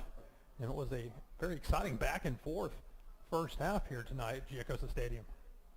Absolutely. Definitely a great half here at Father Ryan. Definitely a great game by Father Ryan. Certainly a lot to look forward to in the second half. Father Ryan's going to definitely need to make a lot of adjustments going into the next half. Certainly a lot of penalties that were had, but Father Ryan certainly should have a good game coming up here after Coach Rector can make some good adjustments. Intermediate length kick by Mercado, fielded the 25, taken past the 40. Good leg strength shown there by Noah Martin, the sophomore linebacker, in that mid-range. Normally a blocker in that setup, but the modified squib kick, for lack of a better term, put it in his arms by the time they stopped him. Hey, the ball close to the 45-yard line. And certainly one of the things that Father Ryan has to adjust to after they Zach Wesnowski injury, our own kicker, has now been replaced by Sam Brocado, who will be doing kickoffs from here on out and has been doing pooches, as you have seen on the show right here. 3 receiver look and a tight end, running back to the left of Harris at quarter. Or is it Harris? Or I can't see. He's turned to the back. I mean, no, it is White at quarterback. And it's going to be a handoff close to a first down. Mike Benningen at running back. It's tough when you've got a player turn halfway to you. You can see one of the numbers. And just as soon as I mentioned Harris, he's into the game. White's out. As noted in the first half, Brendan Harris, a verbal commit to the University of Tennessee. Ideally, or at least as I understand it, the Vols intend to use him as a cornerback or a defensive back, maybe a safety. But he can do so much on the field. Certainly Baylor, the Red Raiders, trying to utilize him however they can. He definitely is a dangerous player for Father Ryan to look out for. Less than 10 seconds on the play clock. They're going to send a man in motion to the far side, will Baylor. It's going to be a handoff to Harris. Boy, he's tough to bring down. Good stop there for Father Ryan. Not too much further beyond the line of scrimmage. Matthew Zito on the stop. Definitely a good job there by Father Ryan to contain Baylor there, keeping them in the backfield for a loss. Great work by them. They're going to have to keep that up for the rest of the game because Baylor is going to be attacking them from all sides. A couple of scores of note. Brentwood Academy at the half leads Montgomeryville Academy 29-0. BA trying to remain unbeaten on the year. Also at the half, Ensworth leading Pope John Paul II High School 44-0. So it's 2nd and 9 for Baylor, just underway here in the second half. Father Ryan leading 16-14. Here comes pressure. White gets away from throws it away at the last second, goes downfield, incomplete. 2 defenders there for Father Ryan. Gray Irwin nearly pulled it in. Also Anthony Wright there to help on defense, but White was lucky. The quarterback, he's about a half count away from getting waylaid. That's right. Definitely getting attacked on all sides, and Gray Irwin definitely had a great chance to catch the ball there for sure. And I'm not sure if he wanted necessarily to throw the ball at that point, but savvy quarterback can fuel the pressure. 3rd and 9. 10:31 to go, third quarter. Father Ryan leads Baylor 16-14, but the Red Raiders with the ball in Irish territory. Spotted at the 45-yard line. The 36-yard line is the marker needed to get a first down. Well, this may be 4-down territory depending on what happens in this 3rd down play. It's a throw to the near side, a one-hopper. Unimpressive throw from White. Sometimes his throws are beautiful and then others skunk throws into the ground. So that's good news for the Irish. Stops the clock, 10:27 to go, third quarter, and more importantly, 4th and 9. And Baylor, at least apparently, will be going for a punt here, trying to pin back the Irish, who has Quinn Warren standing at the 10-yard line ready to return. Baylor definitely in a bit of a no man's land, so they do have to resort to the punt here, and so hopefully Quinn Warren can hold it in. Matt Spicella is their punter. Has it hit at the 21-yard line, take a sideways bounce out of bounds at the Irish sideline. They will mark it at the 21. And that's where the Irish will begin its first offensive series of this second half, building off the momentum, at least potentially, of the late touchdown by Jackson Bird with about a minute and change to go late in the second quarter. That touchdown by Jackson Bird certainly should bring some momentum for Father Ryan here as they go into the second half. The ground game, as we said in the halftime show, definitely should establish that more. to wear down the Baylor defense for sure. When you look at the losses Baylor had, I couldn't find stats on all of them because it's high school stats and good luck. But in several, almost every one where they That's right. lost, they're going to like 275 yards, 300 yards, 350 yards on the ground. So if you can beat them on the ground, they've got some pretty good secondary players, does Baylor. 15 seconds on the play clock, 10:19 to go third quarter. It's going to be a keeper. Seamus O'Connell has a seam, and he has a first down. At least it appears from this point. He needed to reach the 31. Looks like he reached the Father Ryan 32, and it is a first down for the Irish. Seamus O'Connell, such a great running quarterback for Father Ryan, had such great vision in the field, able to dodge players left and right as he's done all year. Irish speedy the line, as they have been wont to do when getting a first down, try and catch the opponent napping. It's going to be an outside linebacker blitz teased, and that will make the tackle right there, about a 2-yard gain for Jackson Bird. So some good fortune right there for Baylor's Grayson Yes, I'm reading that correctly. Yeah, Grayson Panter, the senior linebacker, played some middle linebacker on that one, went to the outside and stopped the run. And with Father Ryan, they are definitely heeding our warning of using the ground game. They certainly are using it a lot here in the second half. Outside linebacker blitz again, but it's going to be a keeper to the near side. O'Connell's got the first down, past the 45, past midfield, into Baylor territory. Finally brought down at the Red Raiders 43-yard line. Seamus O'Connell. Wow, what a strong run by Seamus O'Connell, turning on the afterburners there, just blowing by Baylor defenders and finding more holes in the defense again. Great work by Seamus O'Connell out there. Again, quickly to the line. It's a tight end look for the Irish, 3 receivers, and as usual, a shotgun formation for O'Connell. 9:15 to go third quarter. Father Ryan leads by 2. They'd like to add some more points to that. Here's Antonio Wright trying to get his way toward that far side past the 40-yard line. It's like a 5-yard gain on that one for the Irish. And with another good run there by the Irish, it would be remiss of us to not mention the offensive line for Father Ryan and with their great work they've been doing to create these holes and these gaps for the runners to go through, certainly. Offensive line a lot of times very much is a thankless position. Only noticed if things go awry from something you did. It's the unfortunate reality, but that's part of the game. You want to open up holes for your running back to go through or protect your quarterback depending on the situation. 2nd and 6 for the Irish. And again, Antonio Wright, he might have a first down. Looks like he will by about a half yard. And indeed, that will move the chains once again for the Irish. 8:30 to go third quarter. Father Ryan leads 16-14. Great work there by Antonio Wright to get the chains moving again. The ground game has been working very well, and as you mentioned, Lou, Baylor has not been very good at stopping the run, giving up hundreds of yards. Ruers and Rector, the receivers to the far side in this 4-receiver look, but it's going to be, once again, Seamus O'Connell keeping it himself close to the 25-yard line. They might spot him at the 26. So on 1st and 10, 7 yards on the gain there for Seamus O'Connell. And I get the distinct feeling, Austin, that until Baylor can stop him, the Irish will continue to do what they can to run the ball with O'Connell when the opening's there. Oh, no doubt. Father Ryan's just going full speed ahead with the run game, and that's just great. As long as they can keep that going, they certainly should, because it's working very well so far, and hopefully Father Ryan can keep it up. Houston Crouch in at running back on this 2nd and 3. Another keeper, Seamus O'Connell, and he should have the first down. It looked like he needed to get to the 23, and he got to the 22. And once again, the Irish, this nice methodical drive after forcing Baylor into a 3-and-out to start this second half. An already somewhat tired Baylor defense. They had that long bus ride up here from Chattanooga earlier today. That's right, starting to see hands on hips. And that gets to be a difficulty because defense for Baylor in many cases has been their strong suit this year.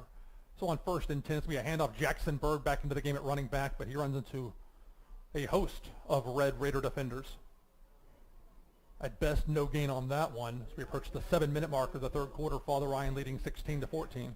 And not only does a good ground game allow you to wear down the defense, it also allows you to manage the clock as well, chew up the clock and not allow your opponent to have the ball for very long. And in addition to that, it keeps your defense off the field and being able to be in control of the game. Even the way the game has changed, tilted towards the passing attack, the running game is still very important. As Seamus O'Connell shows here out of the 4-receiver set, he's going to keep it himself. It didn't look downfield. It wasn't a designed run per se. But the kind of speed that O'Connell has shown and the success he's had running the ball, figures why not, and he'll pick up maybe 6 yards on that one. Certainly so, and with these substitution coming in, Father Ryan may be looking for a pass as they come closer and closer to the end zone. So 3rd and 2 for the Irish at the Baylor 13-yard line, 6:15 to go, third quarter. Hard to know if this would be considered 4-down territory, depending on what happens. If it's sets up a field goal, it remains to be seen. Of course, the Irish would prefer a first down on this third down. As Jackson Bird running up the middle. He should have it. Got close to the 10-yard line, maybe even past it. Could be 1st and goal for the Irish. Great blocking up there up front by the offensive line for Father Ryan to give Jackson Bird that hole and bring up a first down. The ball is spotted between the 9 and 10-yard line. So Father Ryan cannot get a first down, barring a penalty. But they'll have 4 cracks at the end zone from the Baylor 9.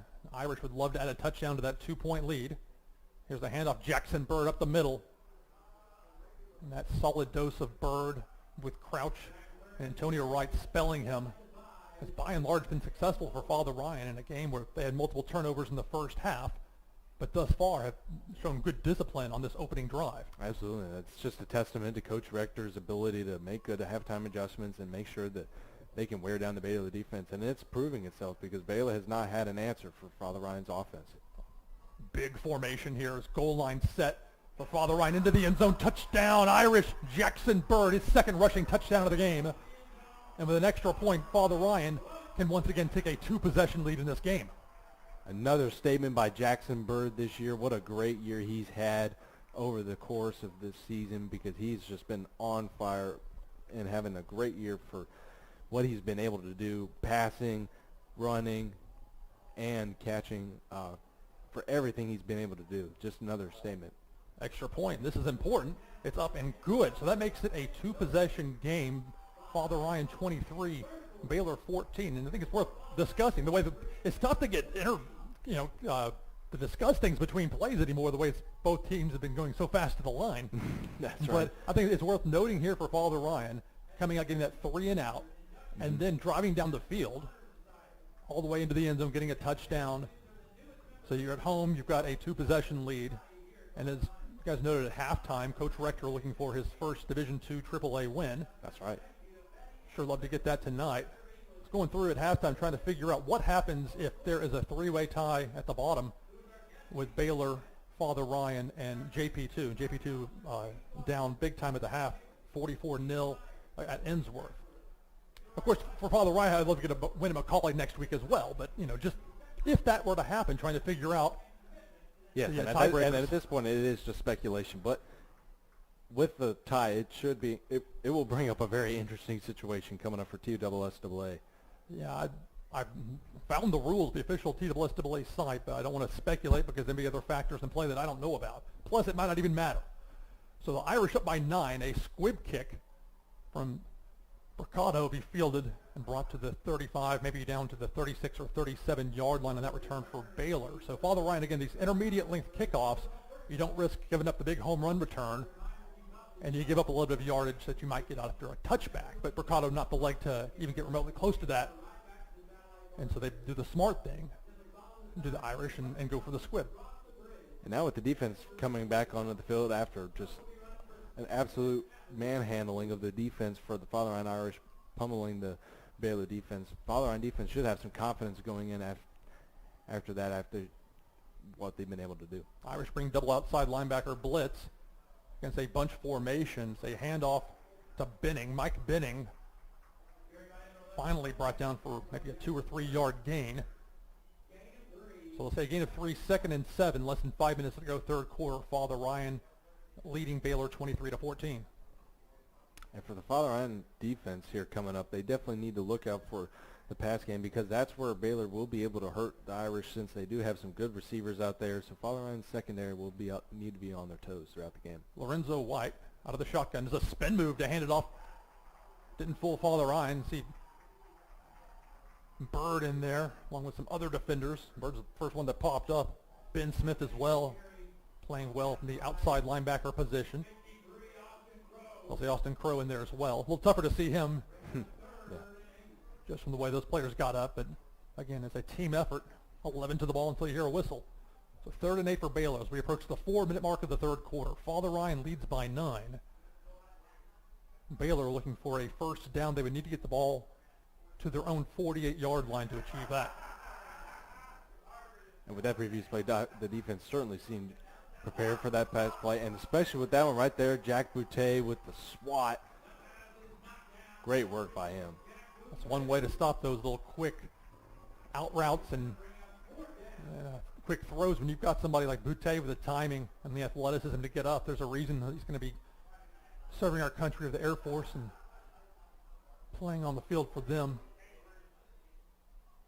So with a 9-point lead, Father Ryan set to return Quinn Warren deep. And just another great defensive series by Father Ryan, able to hold Baylor right where they were, just a few yards away from where they were at kickoff. And so great work by them to get the ball back on the Irish offense. The punt will take a Father Ryan bounce. Got to get away from it, guys. Irish don't touch it. Sometimes those secondary guys coming up toward the end of a play may not realize that ball is bouncing around, taking some crazy hops and could hit them. Luckily for the Irish, that didn't happen there. So it was the Father Ryan's ball. And Quinn Warren was smart not to go up and try and field it when it would have been difficult to do so. So it worked out for the Baylor definitely was there first. It worked out well, though, for the Irish all the way around. As far as defensively, they forced another quick out for the Baylor offense, and now it's the Irish offense back on the field. 1st and 10 from their own 35-yard line. Irish up by 9 with a 4-receiver look. They're going to call that hard count. Seeing that there were 22 seconds on the play clock, he knew he could afford to do that. He'll move Houston Crouch from his right to his left. He's going to keep it himself. O'Connell to the 40. The 45 is the first down past midfield, and finally tackled at the Baylor 47-yard line. Another run from Seamus O'Connell. This Baylor defense has no answer for his running. Oh, absolutely. Seamus O'Connell, another great adjustment by him there to move Houston Crouch on the other side of him and make sure that he could get through that hole and get a great first down for Father Ryan. Great work by him out there. From the 48-yard line, 3:26 to go, third quarter. Father Ryan leads by 9. So 3-receiver look on this 1st and 10 play.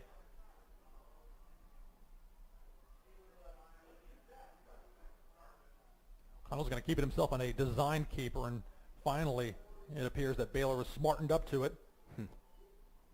Gabrielle Stolz on the stop.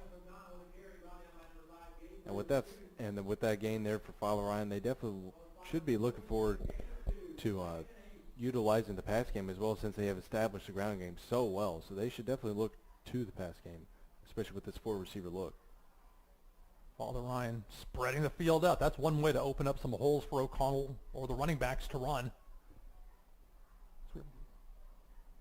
Past the 3-minute mark of the third quarter, and it's going to be O'Connell keeping himself. And he'll finally be brought down for back to the line of scrimmage, maybe a half-yard tops. And you notice how Baylor's defense is adjusting to try and keep track of him. When that happens, that opens up the passing game. That's why I always have been a firm believer in having a commitment to the run. It helps you in so many ways when you can be successful with it. Well, that's for sure. Especially with the pass game, as you said, and also with the fake plays such as the play action, as well as a multitude of just other plays of sweeps and everything else. And it seems as though we have. So Baylor with a 5-yard penalty. They're saying sideline infraction. And I think there's been a sideline infraction every game I've seen this year. I knew from the drop, I could tell they were calling it tighter. It's like in baseball, they'll call balks one year or tighter to begin with and loosen up. This year, though, it's been very consistent. It's usually been the opponent. Father Ryan has shown great discipline, only getting caught a time or two with that. 3rd and 3 for the Irish. 2:15 to go, third quarter. Looking at a 3rd and 3. We got a handoff. Jackson Bird is the first down past the 35-yard line down to the Baylor 33. Great job by Jackson Bird. They're showing his strength that they're turning away through the Baylor defense. Player down for Baylor.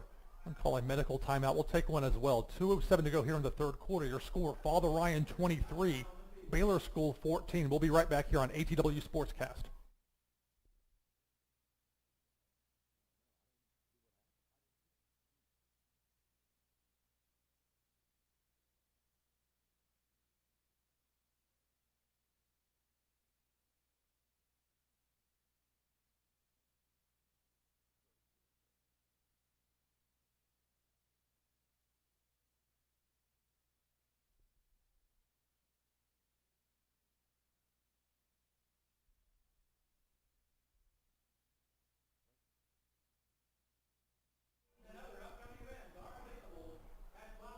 Noah Martin, the injured player for Baylor, helped to the sideline.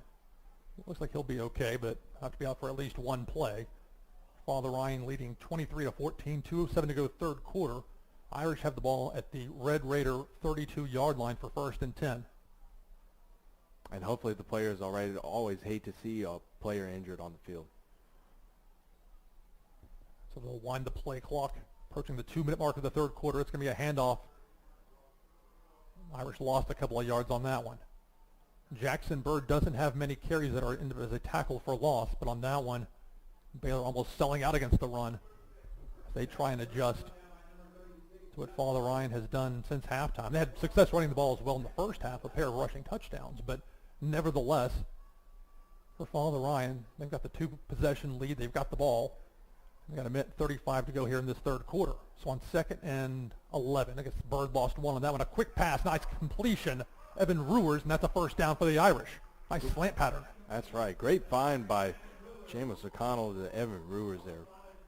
Great work to use the pass and get the ball for a first down for Father Ryan. And again, the Irish quick to the line. Doesn't allow much time for substitutions for the defense to talk things over.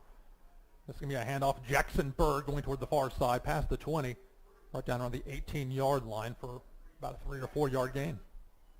Another great run by Jackson Bird to keep the ball moving forward and forward against the Baylor defense and just wear them down physically and mentally, because you can just see them out there tired, looking at the sideline, hands on their hips, and they're just trying to figure out what they need to do to adjust to this strong Irish run. Less than a minute to go in the third quarter. Father Ryan leads by 9. Looking at a 2nd and 7.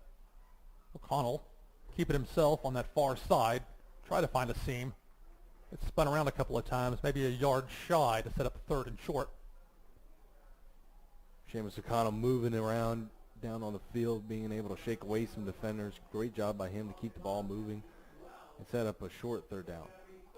Nick Miller will come to the sideline. Be spelled by Montrell McKnight. So Wyatt Rector coming to the sideline. Didn't see who replaced him. A lot to keep track of in these games. The play clock, Father Ryan will have to snap the ball at least one more time, because there's a 2-second differential between the play clock and the game clock. 3rd and short. Irish with that bunch formation. Jackson Bird plows forward. Sure looks like he got the first down. Indeed, he did. On what will almost for sure be the final play, they've stopped the clock temporarily to move the. They have to move the chains in this case because it's 1st and goal. But they'll wind the clock. The Irish could potentially get a quick playoff here. They do not seem inclined to, nor should they, with a 9-point lead.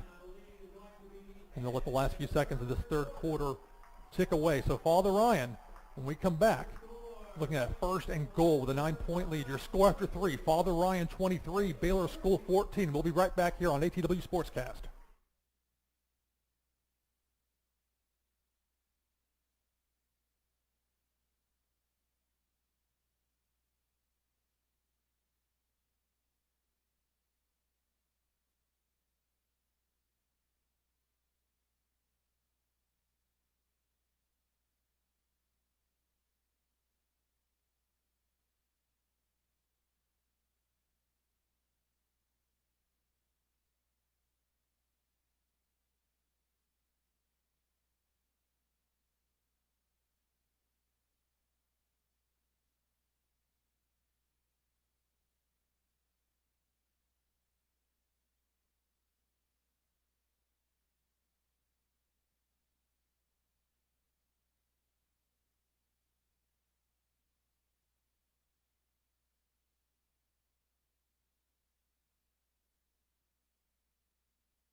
And so we start the fourth quarter here at Giacosa Stadium. Hey everybody, Lou Pickney and Austin Wright.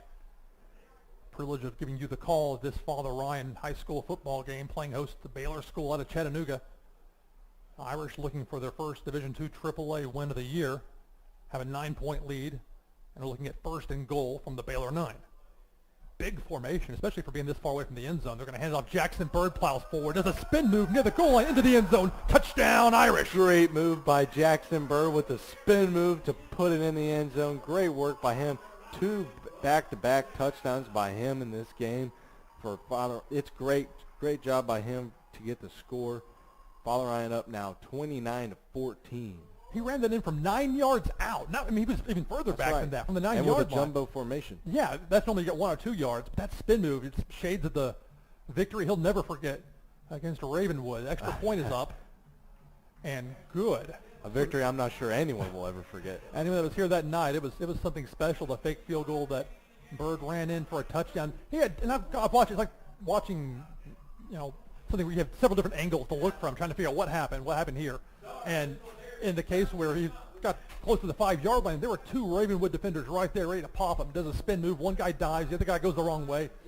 Bird goes into the end zone, and it's a touchdown. In the case we just saw here, 9 yards out, just going to line up knowing how tired Baylor's defense has to be by this point. They don't have just a lot of subs either. They've got guys that play both sides of the ball. Granted, so does Father Ryan, but it's a little easier when you've got the lead, and certainly when you've got a chance to have your defense get some rest while the opponent's defense is out there getting what happens a lot of times in the second half, getting tired. And Father Ryan is in the driver's seat this game, that you can just tell, but especially what you said with the Baylor defense being tired and not being able to stop Father Ryan on the run no matter what. And so hopefully Father Ryan can keep it up and keep putting the pressure on Baylor. Something to keep in mind, it is still just a 2-possession game. Father Ryan leads 30-14. And so I was watching the Super Bowl this year with some people. There were a couple of Falcons fans there, and Patriots were down 19 and kicked a field goal. I was like, well, that pulled them in 2 possessions. The Falcons fans weren't happy at that time, and then it got worse as things fell apart for them. So Father Ryan up by 16, hoping for better luck than the Falcons had in that game. Sam Mercado with another intermediate length kick, field at the 25 to the 30. The 35 pushing forward, saying if you're going to kick it to me here, this intermediate length, I'm going to try and make something happen. Noah Martin on the return. Good to see him back out there for Baylor after he was shaken up a little bit earlier in this half. That's right. And with Father Ryan defense coming out there, they will definitely need to be looking for passes coming out from Baylor, and certainly whatever other runs that they'll be coming with, because they'll have to be they'll be in desperation mode certainly for the rest of the game. It feels like Baylor's barely been on the field here in this second half. A couple of 3-and-outs, but they'll start this drive at their own 40. And that's just a testament to the Father Ryan run game being able to chew up so much clock in the third quarter. That's for sure. Here's Brendan Harris. You've got to watch him. Harris, the far sideline, finally pushed out of bounds, but he has the ball into Father Ryan territory, and a first down for the Red Raiders. And like we said, Father Ryan definitely needs to watch out for Brendan Harris. He's definitely a key player for Baylor, and he showed his stuff there on the run. I don't understand, for whatever reason, Baylor's decided not to use him out of the shotgun and instead has opted to go with Benning there at times, although that hasn't been the case as much here in the second half. They have Lorenzo White in at quarterback for this 1st and 10 from the Irish 49. Fakes the handoff. The throw is complete for, looks like, a 6-yard gain. Just mentioned Mike Benning, and Mike Benning makes the reception there. And certainly Father Ryan defense will definitely need to be making some adjustments there as they look for those slant passes, and those short intermediate passes have been a bit of a trouble for them over the course of the year. We get a flag. Player for the Irish may have moved into the neutral zone, but was he induced? So Father Ryan penalized for encroachment, 5-yard penalty, which gives Baylor a first down. And we'll spot the ball at the Irish 38. 1st and 10, Baylor. 11:18 to go fourth quarter. Father Ryan leads by 16 points. Doing their best to keep Baylor out of the end zone. That's right, an untimely miscue there for Father Ryan to give Baylor 5 extra yards. Yeah, when you have less than 5, jumping into the neutral zone is not ideal. But that's what happened. Irish show linebacker blitz. They'll bring it from the near side. They pick it up. A hard hit on White as he threw Hopkins in single coverage. And a catch is made. The catch is made. Wow. Wow, I got to give props to that right there. What a throw. White knew he was about to get just absolutely hit hard. He still threw the ball on the money. Hopkins is right there. That's right. Hunter Hopkins had great defense against him, and the pass was just high enough for the Baylor receiver to catch it. Wow. That was an unbelievable play. That was number 8, Josh Green. I didn't. It's far enough away where it's tough to see. I don't have a replay monitor in front of me, unfortunately. 10:45 to go fourth quarter. It's Father Ryan 30, Baylor 14, but Baylor's got 1st and goal from the Irish 4-yard line. And I'll go with a large formation and 2 receivers. It's going to be Maybe a 2-yard gain on that one by Mike Benning. So Baylor going for the run, not getting it in. The clock continues to run. Mike Benning, definitely a name we've been hearing a lot here tonight, and so Father Ryan's going to have to be able to watch out for him, especially with this being this close to the end zone, as Baylor will probably be looking towards a run. Look at that far corner. Number 2 is Harris. He's a dangerous player, although this would seem to be a situation where Baylor is more likely to run. Less than 10 minutes to go in the fourth quarter. Father Ryan leads by 16. It's going to be a keeper, and he didn't get it. So Mike Benning out of the Wildcat on back-to-back plays. Wait and see what the spot was on that. No gain. So 1 yard and no gain respectively on the first 2 downs on first and goal. Making it third and goal for Baylor. 9:35 to go fourth quarter. Father Ryan leads by 16. The defense trying to come up with another stop here.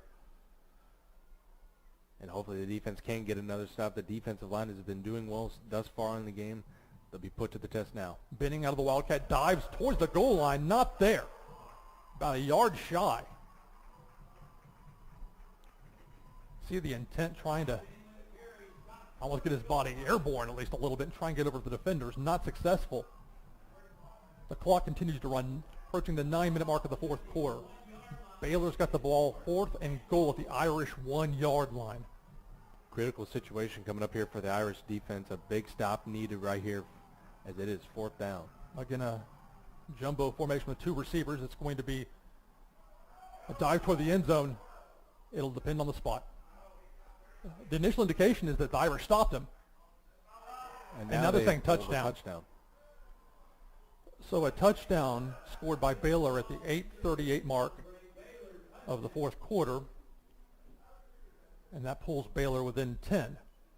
So it's 30-20, and Baylor almost for sure here will go for a 2-point conversion to try and pull within 1 possession of the Irish.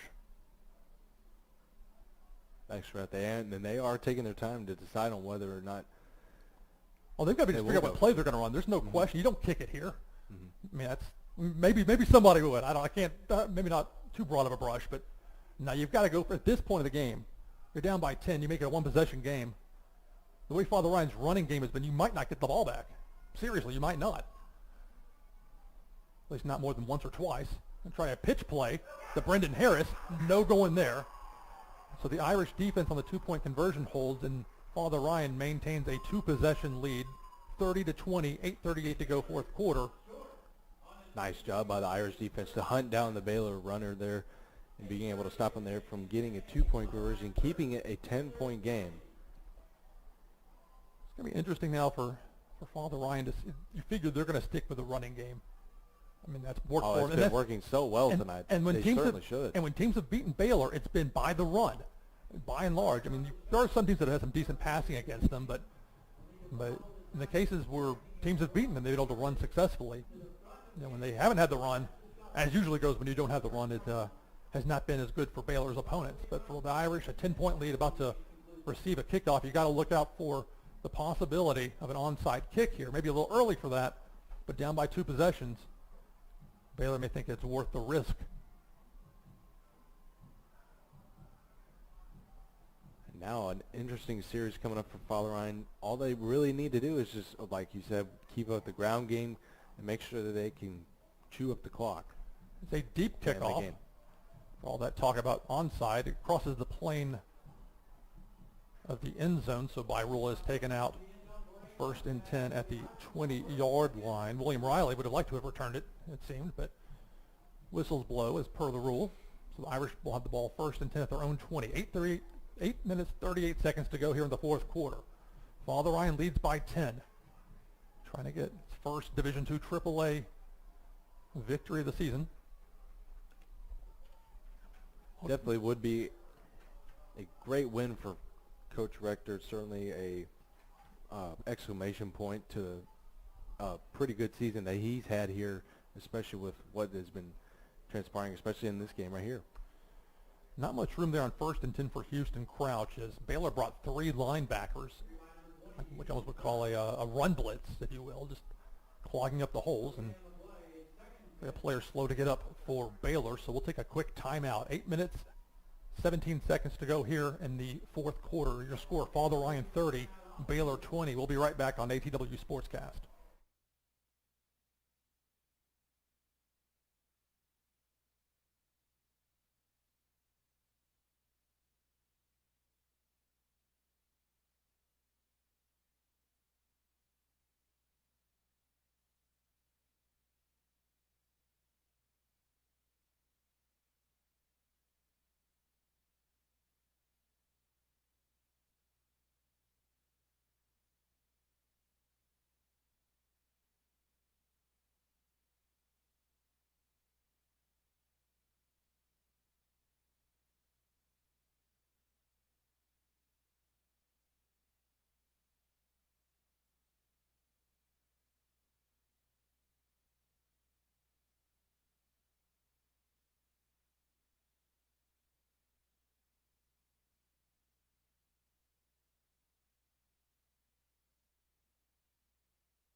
Injured player for Baylor taken to the side, number 22, Nick Boone. Had the appearance of him starting to cramp up. We were talking during the break in here about the temperature today. It's up mid-80s. And just now, the temperatures on our phones like simultaneously dropped down. Looking over at Billy Derrick's phone, 59 degrees. So cooler than you would think for somebody cramping up, as warm as it was today. A little bit different than your typical late October. So it'll be 2nd and 10 for the Irish from their own 20. O'Connell, keeping himself going toward the near sideline, somehow splits a pair of defenders and takes a trio to bring him down after a 2-yard gain. And it should be noted he stayed in bounds. That's correct. Seamus O'Connell, another play by him being able to slip by defenders and being able to just avoid them without having to make a sacrifice over there, because as we've seen over the course of the year, many quarterbacks have been taking large hits, especially, and Seamus O'Connell's being able to avoid them very well. That's ideal, especially when the reality is that the backup quarterback's a freshman with very little experience. Certainly Seamus O'Connell knows expectations that are on him here. So on 3rd and 8, O'Connell tries to buy some time to set up a screen of some sort. Irish may get hit for intentional grounding. But there's no flag. Oh, there's a late flag that just came out. Very late flag. But it was thrown from the secondary. It was thrown at Brendan Harris. This might be for something else. We'll see. There wasn't an eligible receiver, as far as I could tell, in the vicinity. Several blockers. But that was not your typical setup screen play. It was O'Connell trying to buy some time. And as the walls started to cave in, as Baylor has ramped up the pressure a bit in the last couple of series. So they will pick the flag up.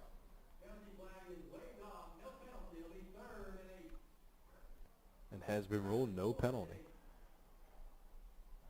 So now this leaves us at a 4th and 8, 7:23 to go, 4th quarter. Father Ryan presumptively will punt. Jackson Bird ready to do that. And the dangerous Brendan Harris deep to return. Nearly blocked. But it takes a Father Ryan roll all the way down past the 40-yard line. And on a play where it sounded like some of the fans may have wanted some sort of a kicker interference. But no flag on that. The way the angle was, I see a late flag here on that far side around the Irish 43-yard line, so wait and see.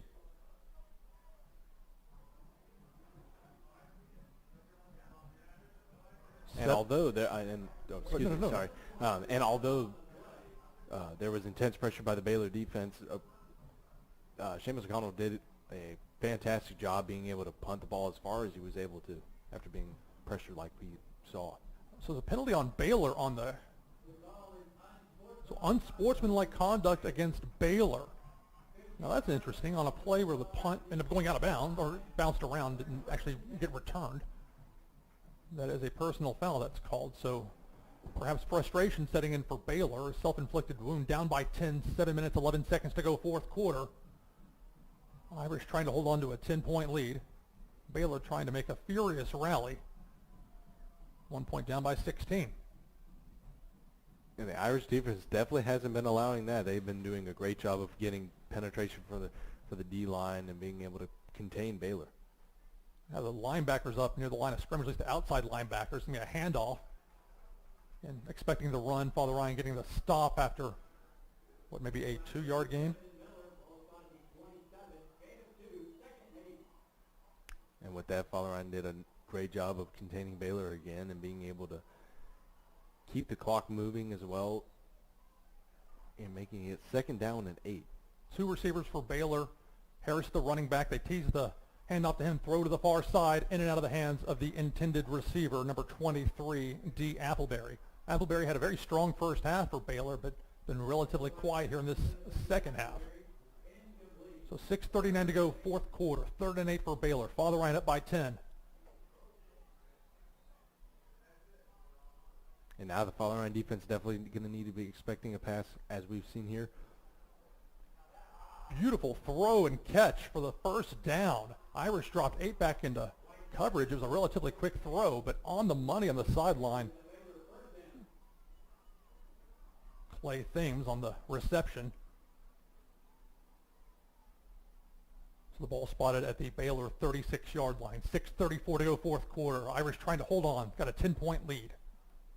And as we saw there, Baylor was able to capitalize on the passing game right there. And the Irish definitely need to keep their eye out for that, especially since they can hurt you in the air. It's interesting with White, because some of his throws have been abysmal, and then that throw there was on the money, professional grade. So a little bit of inconsistency, but Baylor will take that last one. So 1st and 10 from their own 36. It's a throw, but whistles blow before that. Here's the penalty. It was against Baylor. A false start. So they'll whistle the Red Raiders for a false start at the 6:31 mark of the fourth quarter. That makes it 1st and 15. With the ball spotted at the Baylor 31-yard line. Baylor needs to reach its own 46-yard line to get another first down. With that turn of events, Father Ryan has the advantage here, especially with Baylor being backed up so much farther from the line of scrimmage. Baylor So spread hopefully they can get pressure. A nice, beautiful throw. Falls incomplete. Hunter Hopkins there with the coverage. Step for step with the intended receiver. Hunter Hopkins has been having a great night, being able to cover the defenders well, especially evident on that play. Sorry, I was there. I was halfway listening to you and staring at the player for Baylor who was the intended receiver. That was Josh Green. Happens sometimes, guys walking perpendicular to you, and not much you can do. 2nd and 15 now for Baylor. 6:25 to go, fourth quarter. Father Ryan 30, Baylor 20. Red Raiders with the ball. And 10 seconds on the play clock. It's going to be White out of the pocket, throwing deep. Hopkins to the coverage. Almost there. It's a beautiful throw, thrown where only Jalen Baker, the intended receiver, could have made the catch. About a half a step further than he could reach, though. And that could have been trouble for the Irish. Instead, the incompletion sets up 3rd and 15 for the Red Raiders. That's true, and although the pass was incomplete, as I saw on the sideline, Coach Rector was fired up with his defense about that play right there. But they did get the stop, and it does bring up a long 3rd down for Baylor.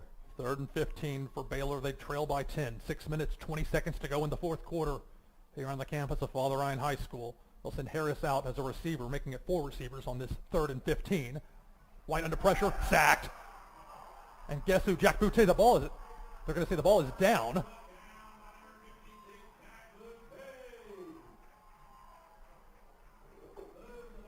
Jack Boutte awesome job by him to swallow up the Baylor QB there and being able to sack him and making it 4th and 21. When teams have had success against Baylor, when Baylor's tried to throw the ball, it's been from pressure. But in that case, when you've got a 3-4 defense, it's not usual that your defensive ends are able to make plays like that, but that speaks to the athleticism of Jack Boutte. So here we go, 4th and 21. Baylor figuring if they don't get it now, they're not going to get it at all. From their own 25, they've got to get it to their own 46, or it's a turnover on downs, absent a penalty. Irish bring 5. Double outside linebacker blitz thrown high and incomplete. And that's a turnover on downs. Irish up by 10 will get the ball at the Baylor 25-yard line. And only 5:26 to go here in the fourth quarter, and these fans here can feel it. That's absolutely true. Great turn of events there for Father Ryan, being able to stop Baylor on 4th down and being able to get the ball and hopefully just run out the clock and possibly add on to their score as they are on their own on the Baylor 25-yard line. Irish will go 3 wide receivers on this 1st and 10. 5:26 to go, fourth quarter. Father Ryan 30, Baylor 20. O'Connell, as usual, assesses the defense, looks to the sideline. Now 14 seconds in the play clock. Will adjust slightly and move Bird to his left hip. Faked it to Bird. O'Connell kept it himself. Maybe 2 yards on the QB keeper for Seamus O'Connell. Good job by Seamus O'Connell to push it forward and find the hole and bring up a gain as he continued to chew the clock here in the fourth quarter. Approaching the 5-minute mark, and they're just now starting the play clock. So Father Ryan can take some time if they are so inclined. Have a 10-point lead. And now less than 5 minutes to go in the fourth quarter. And that's right. With a 10-point lead, there is no need for a sense of urgency. They've been controlling the game on the offensive side, and the defense has been providing great coverage as well throughout the game. With 3 seconds on the play clock, it'll be O'Connell and the keeper to the far side, to the 15, to the 10, to the 5, going for the pylon into the end zone. Touchdown, Irish! Seamus O'Connell. Seamus O'Connell has other ideas. He plans on scoring, and he did it right there. Great job by him. He's been having an awesome night as well. Irish are up 36-20 now. The extra point would make this a 3-possession lead for the Irish. Father Ryan did miss one earlier on a blocked extra point attempt.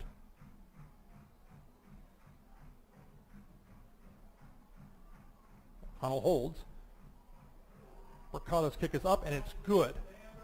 4 minutes and 38 seconds to go, fourth quarter. It's Father Ryan 37, Baylor 20, and the Irish about to kick off to the Red Raiders. And I have to tell you, I've been very impressed by what Father Ryan has been able to do tonight running the ball.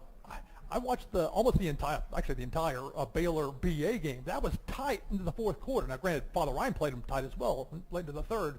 Point being, this is a Baylor defense that is, this is some jobber team out there. They've got some talent. It speaks very highly to what Father Ryan has done to prepare for this game, knowing to spread out that defense, open up some holes for O'Connell to run with it. And with 4:38 to go here in the fourth quarter and a 17-point lead, Irish sure would like to get their first Division II AAA victory of the year. And as we said before the game, the Baylor defense did seem very fearsome, but Father Ryan has been able to handle them very well and been able to score a lot of points here in this game and being able to control it on the defense as well. So just an overall good game by Irish, especially here in the second half. So here's Sam Mercado for the kickoff. You would expect a squib, and you will get that intermediate length kick. Bounce at the 17, go right to the return man. Past the 25 to the 30. That's Benning with the ball. Finally brought down to the 37-yard line. So almost a interesting play there for Baylor. Was one of their back guys got it, but Irish able to get the stop at the 37. So that's where the Red Raiders will start this drive. 4 minutes, 30 seconds to go, fourth quarter. Father Ryan 37, Baylor 20.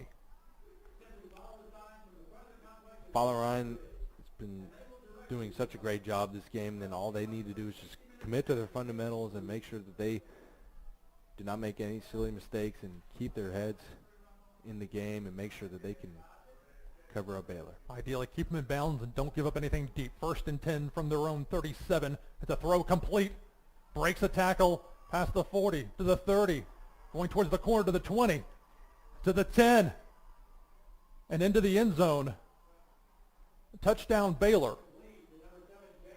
So Jalen Baker, who's nearly had one or two long completions that fell just shy, able to get that one, turn on the afterburners, and a quick answer by Baylor. Jalen Baker able to fly past the Father Ryan defenders and make some good moves against them. So credit to him to being able to score that touchdown there. But Father Ryan still has a good 9-point cushion to work with here. No, they're up by 11. So if Baylor goes for 2, it'll be a 9 point. Why wouldn't you just kick it here? I mean, I'm not trying to give them advice. I'm just doesn't pass the logic test. They're about to have the play clock run out of them as well.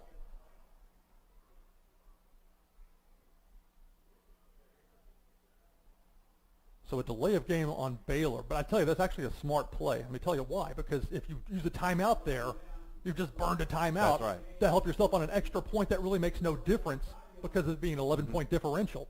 You can pull yourself within 10. That's great and all, but if you're Baylor, you'd rather have those 3 timeouts tucked away. Odds are they will need them. That is true. That is true. Baylor will definitely need as many timeouts as they can get as the game continues. But Father Ryan hopefully expects that they won't need them. The extra point by Keegan Weekly is good. The extra 5 yards tacked on from the penalty, not a problem. So 4:17 to go here in the fourth quarter. Your score, Father Ryan 37, Baylor 27. We'll be right back on ATW Sportscast.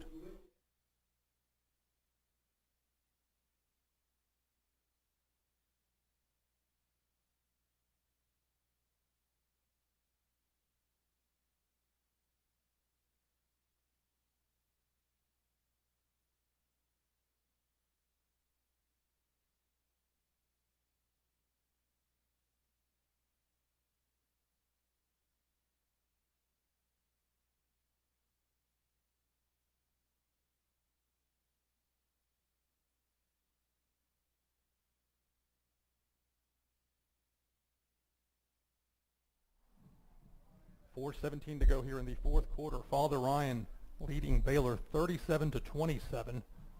But the Red Raiders with a quick, long touchdown pass managed to cut into what Father Ryan had briefly had as a 17-point lead. One score to update at you on: Innsworth 51, JP2 14, and that's a final. Kick goes out of bounds, intended onside kick. So that's going to be Father Ryan's ball. Figured Baylor would try the onside kick in that situation in all likelihood, being down, even with all 3 timeouts, being down by 2 possessions. Mm-hmm. And that works all the more into the favor of Father Ryan. Definitely does. Definitely. The Irish knew that was likely coming, and while they weren't able to pick the ball up, it went out of bounds, which is even better, as they'll have the nose of the ball right at the 50-yard line to start this drive. 4:17 to go. The Red Raiders with all 3 of their timeouts. You would expect to see a healthy dose of Jackson Bird in the running game here, you would think, on this 1st and 10 with 2 receivers. An extra back end for blocking purposes. Is handoff indeed to Bird. They'll gain 4, maybe 5 yards. They'll say 4. Ball spotted at the Baylor 46. Sets up 2nd and 6, and more importantly, the clock continues to run, approaching the 4-minute mark of the fourth quarter. Father Ryan up by 10, trying to hold on for a victory. That's right, and Father Ryan hoping to be able to eat the clock up even more and make sure they just keep the ground game going and keep it going against Baylor to make sure that they can control the game as they have been doing much of the second half. With 10 seconds on the play clock, the Irish get to the line, trying to use as much time as they can. With 3 seconds, snap, handoff to Bird. What a move by Jackson Bird, getting to the outside. Cuts back in, has the first down for the Irish. Nice run there by Bird, maybe a 7 or 8 yard gain, but he earned that one. That's right. The elusiveness of Jackson Bird was making him able to get the first down. Great work by him. So the Irish with a fresh set of downs. 3:27 to go on the play clock. And they wind the clock now as we get the 1st and 10 with the chains moved. So by the time Father Ryan makes its next snap, it could be very close to the 3-minute mark of this fourth quarter. Father Ryan certainly wanted to take as much time off of the clock on this drive as they can. So from the Baylor 38, 1st and 10, another handoff. Jackson Bird, even when you know he's getting the ball, it's tough to stop him. A 3-yard gain. And again, the clock continues to run, although Baylor will now take a timeout. That's true, and there's no doubt that game wouldn't have been able to happen if Jackson Wright hadn't been able to use his blockers. Great job by the offensive line by Father Ryan to be able to get that penetration against the Baylor D-line. It certainly has made things easier for the Irish with the way they've spread it out so much. It seems, and it surprises me because I thought Baylor would know from months and months of practicing the defense practice against the offense, but in this case, Father Ryan able to find the right wrinkles, the right personnel. Certainly Seamus O'Connell being able to run the ball so effectively as a scrambler from the quarterback position, and then Jackson Bird with Houston Crouch and Antonio Wright, but in particular Bird with the strength he has, that lower body strength to keep pushing forward. It's really something to see. So it'll be 2nd and 7 for the Irish, 2:54 to go fourth quarter. Father Ryan 37, Baylor 27 here at Giacosa Stadium. And that's right. Whatever they've been able to do to prepare for this game in the week before, they've certainly been executing it well since they've got such a formidable lead right now and been able to execute well against Baylor. With JP2 losing tonight, if the Irish can get a victory here over Baylor, they will move into a 3-way tie for 5th place. Here's another handoff to Jackson Bird. Less than 3 minutes to go, and the Irish running the ball and all but forcing Baylor to use its timeouts. The Red Raiders will take their second. And again, that's why they didn't use a timeout on the extra point try, because it wouldn't have been worthwhile relative to the value it has being able to stop the clock in this situation. So 1 timeout remains after the second used here by the Red Raiders. 2:45 to go fourth quarter. It's Father Ryan 37, Baylor 27. One important note for next week, game is going to be at McCallie, the one game out of the greater Nashville area. It's very, very nice for Irish fans to be able to, that live in the Nashville area, to be able to see the team. But 1 week from tonight is a trip down to Chattanooga, take on a very strong McCallie team. And something important to note, though, is that game will kick off a half hour earlier than it normally does. Remember, Chattanooga in the Eastern time zone, Nashville is Central. So they kind of split the difference. And then go with a 7:30 Eastern, 6:30 Central. So remember, a half hour earlier 1 week from tonight, unless you happen to be fortunate enough to make it to McCallie to see the game in person. So after the second timeout, here come the Irish. They have the ball at the 34-yard line of Baylor. They need to get it to the 28-yard line. A little bit of confusion by the offense, but they'll finally get back out there. 10 seconds on the play clock. Father Ryan might have to use a timeout of its own. They have all 3. Instead, they're going to go quick. It's going to be a keeper. O'Connell content to just run into the line, protect the ball. And that will, in fact, get Baylor to use its 3rd and final timeout. So no timeouts remain for Baylor. Father Ryan looks at a 4th and 6. Ball's at the 34-yard line. Sam Mercado will not hit a 51-yard field goal. I feel confident in saying that. Not to knock him. That's just difficult. That's true. That's difficult for many kickers. So, I mean, Weekly tried a 52-yarder at NBA. Didn't hit it. But, that's unless you have a phenomenal leg strength and a lot of things going your way. And there's always the risk that a field goal try can be blocked, etc. So you would figure in this scenario, the ball on the 35-yard line, Father Ryan can run a high percentage play with a low turnover risk, because even if you turn it over on downs, that's one thing, but you don't want Baylor getting the ball and running it in for a touchdown defensively. They've done that a time or two this year. that's true. An important play call coming up for Father Ryan here, as they will need to not only chew up as much time as possible, but they will also need to be able to, like you said, make sure that Baylor does not get the ball on a large play. Here come the Irish. I'll actually say 4th and 7 from the 35-yard line of Baylor. Father Ryan needs to get it to the 28. Be a handoff. No, it's going to be a fake. They're going to give it to Ruers. Evan Ruers throwing downfield intended. It's intercepted. Intercepted by Baylor.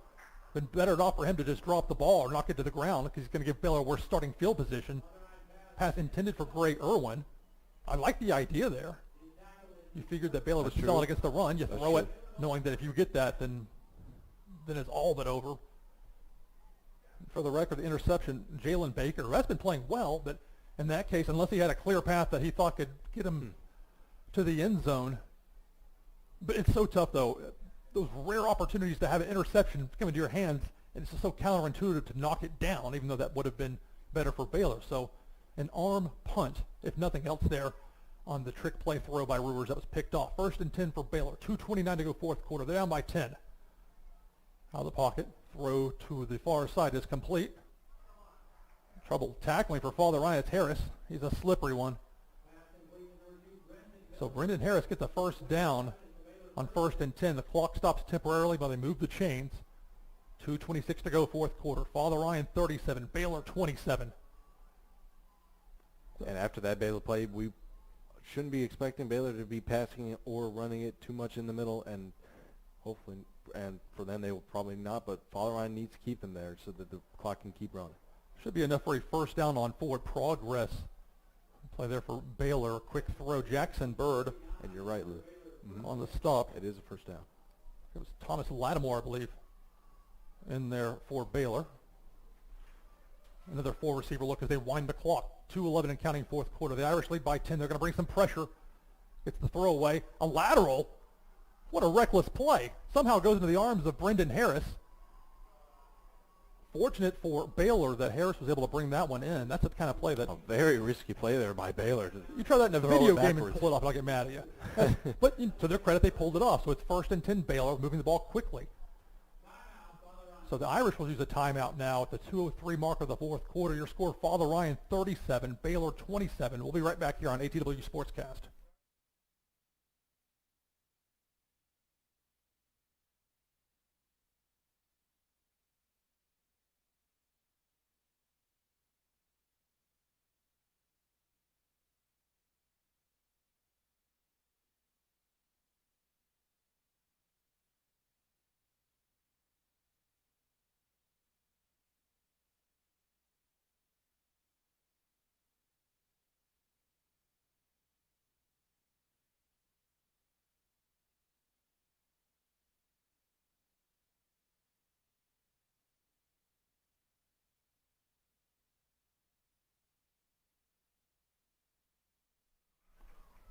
Two minutes and 3 seconds remain in the fourth quarter.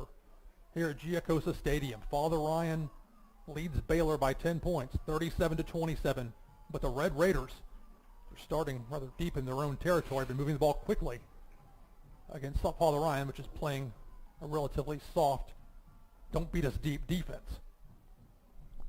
That's right. Certainly a conservative defense going on for Father Ryan, but they will be able to need to be looking for a deep pass. Completion by Lorenzo White. Unfortunate for Father Ryan that Hunter Hopkins fell down. It ended up being a lot worse. Baker on the reception. Hopkins was in the vicinity, but Turf Monster got him. But once they spot the ball, they'll wind the clock. Less than 2 minutes to go here in the fourth quarter. Baylor with four wide receivers, a throw over the middle, caught. A nice hard hit there by Gray Irwin. It's not enough for a first, or maybe it is enough after all. The closer they get to the goal line, the more it's a diagonal view from here. So Baylor moving with a sense of urgency, and rightly so, with 1 minute and 45 seconds to go in the fourth quarter. But this game is not over. Make no mistake. Only a 10-point lead for the Irish. White's going to throw to the near side. It's caught. Great tackle by Marcel Fogg to keep Harris in bounds. So it's a completion, maybe a 1-yard gain at best. The clock continues to move. Baylor can't do anything about it. That's right. A very important tackle there by Marcel Fogg, and he is Fogg's slow getting up. slow to get up. He's going to go to the side. They'll blow a whistle. Sure hope Marcel Fogg will be okay. It was a great play. They got under the side. He did a great job of keeping him in bounds on that play.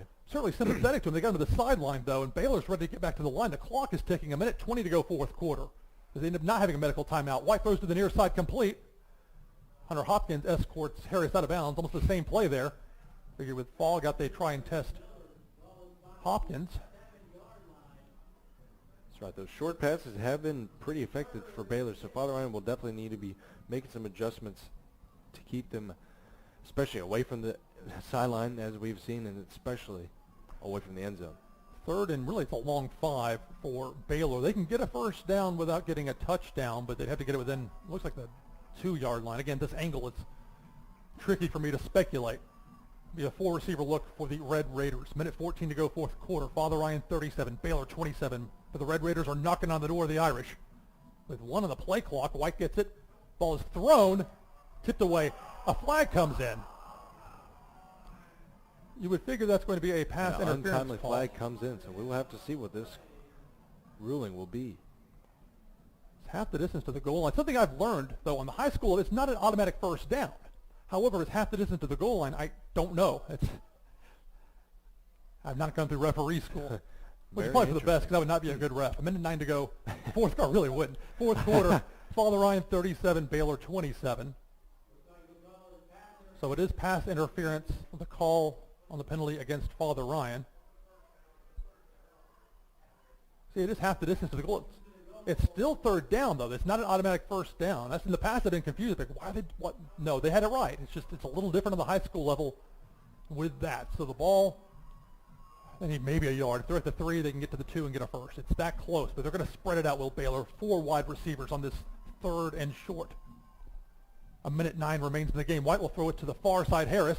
Harris gets near the goal line, stretches in, and it's a touchdown for Baylor. At the 1 minute 4 second mark of the fourth quarter, Baylor has pulled within 4 points of the Irish. An extra point would cause only a field goal differential. But keep in mind, Baylor out of timeout. It's only a minute 4 to go in the game. And essentially what's going to come down to is the forthcoming onside kick. If Father Ryan recovers, it's all but done. If Baylor recovers, it could be trouble. Situation comes up. Indeed. But first, the extra point. They would need this to make this a field goal differential, and it is good. It is good. So they split the uprights. A minute 4 to go, fourth quarter. It's Father Ryan 37, Baylor 34, and got to think now right the now. most pivotal play coming up in the game. It definitely is, certainly from Baylor's point of view. Mm-hmm. Think about the Irish, and defensively, you try not to give up that quick score, and they had, it was bend but don't break, that philosophy in effect, and then the 3rd and 6 pass interference call ended up giving another down. Although they would have gone for it on 4th down anyway. But whatever the case, Baylor gets the touchdown. And for a team that was down by 17 points, credit to the Red Raiders on the road. They have not given up.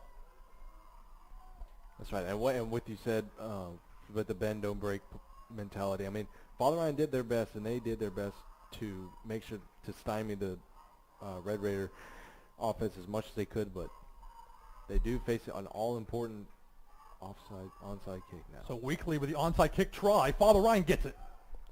Father Ryan recovers the onside kick, and it's only going to take a couple of kneel downs for the Irish to get the first Division II AAA victory of the year for the school.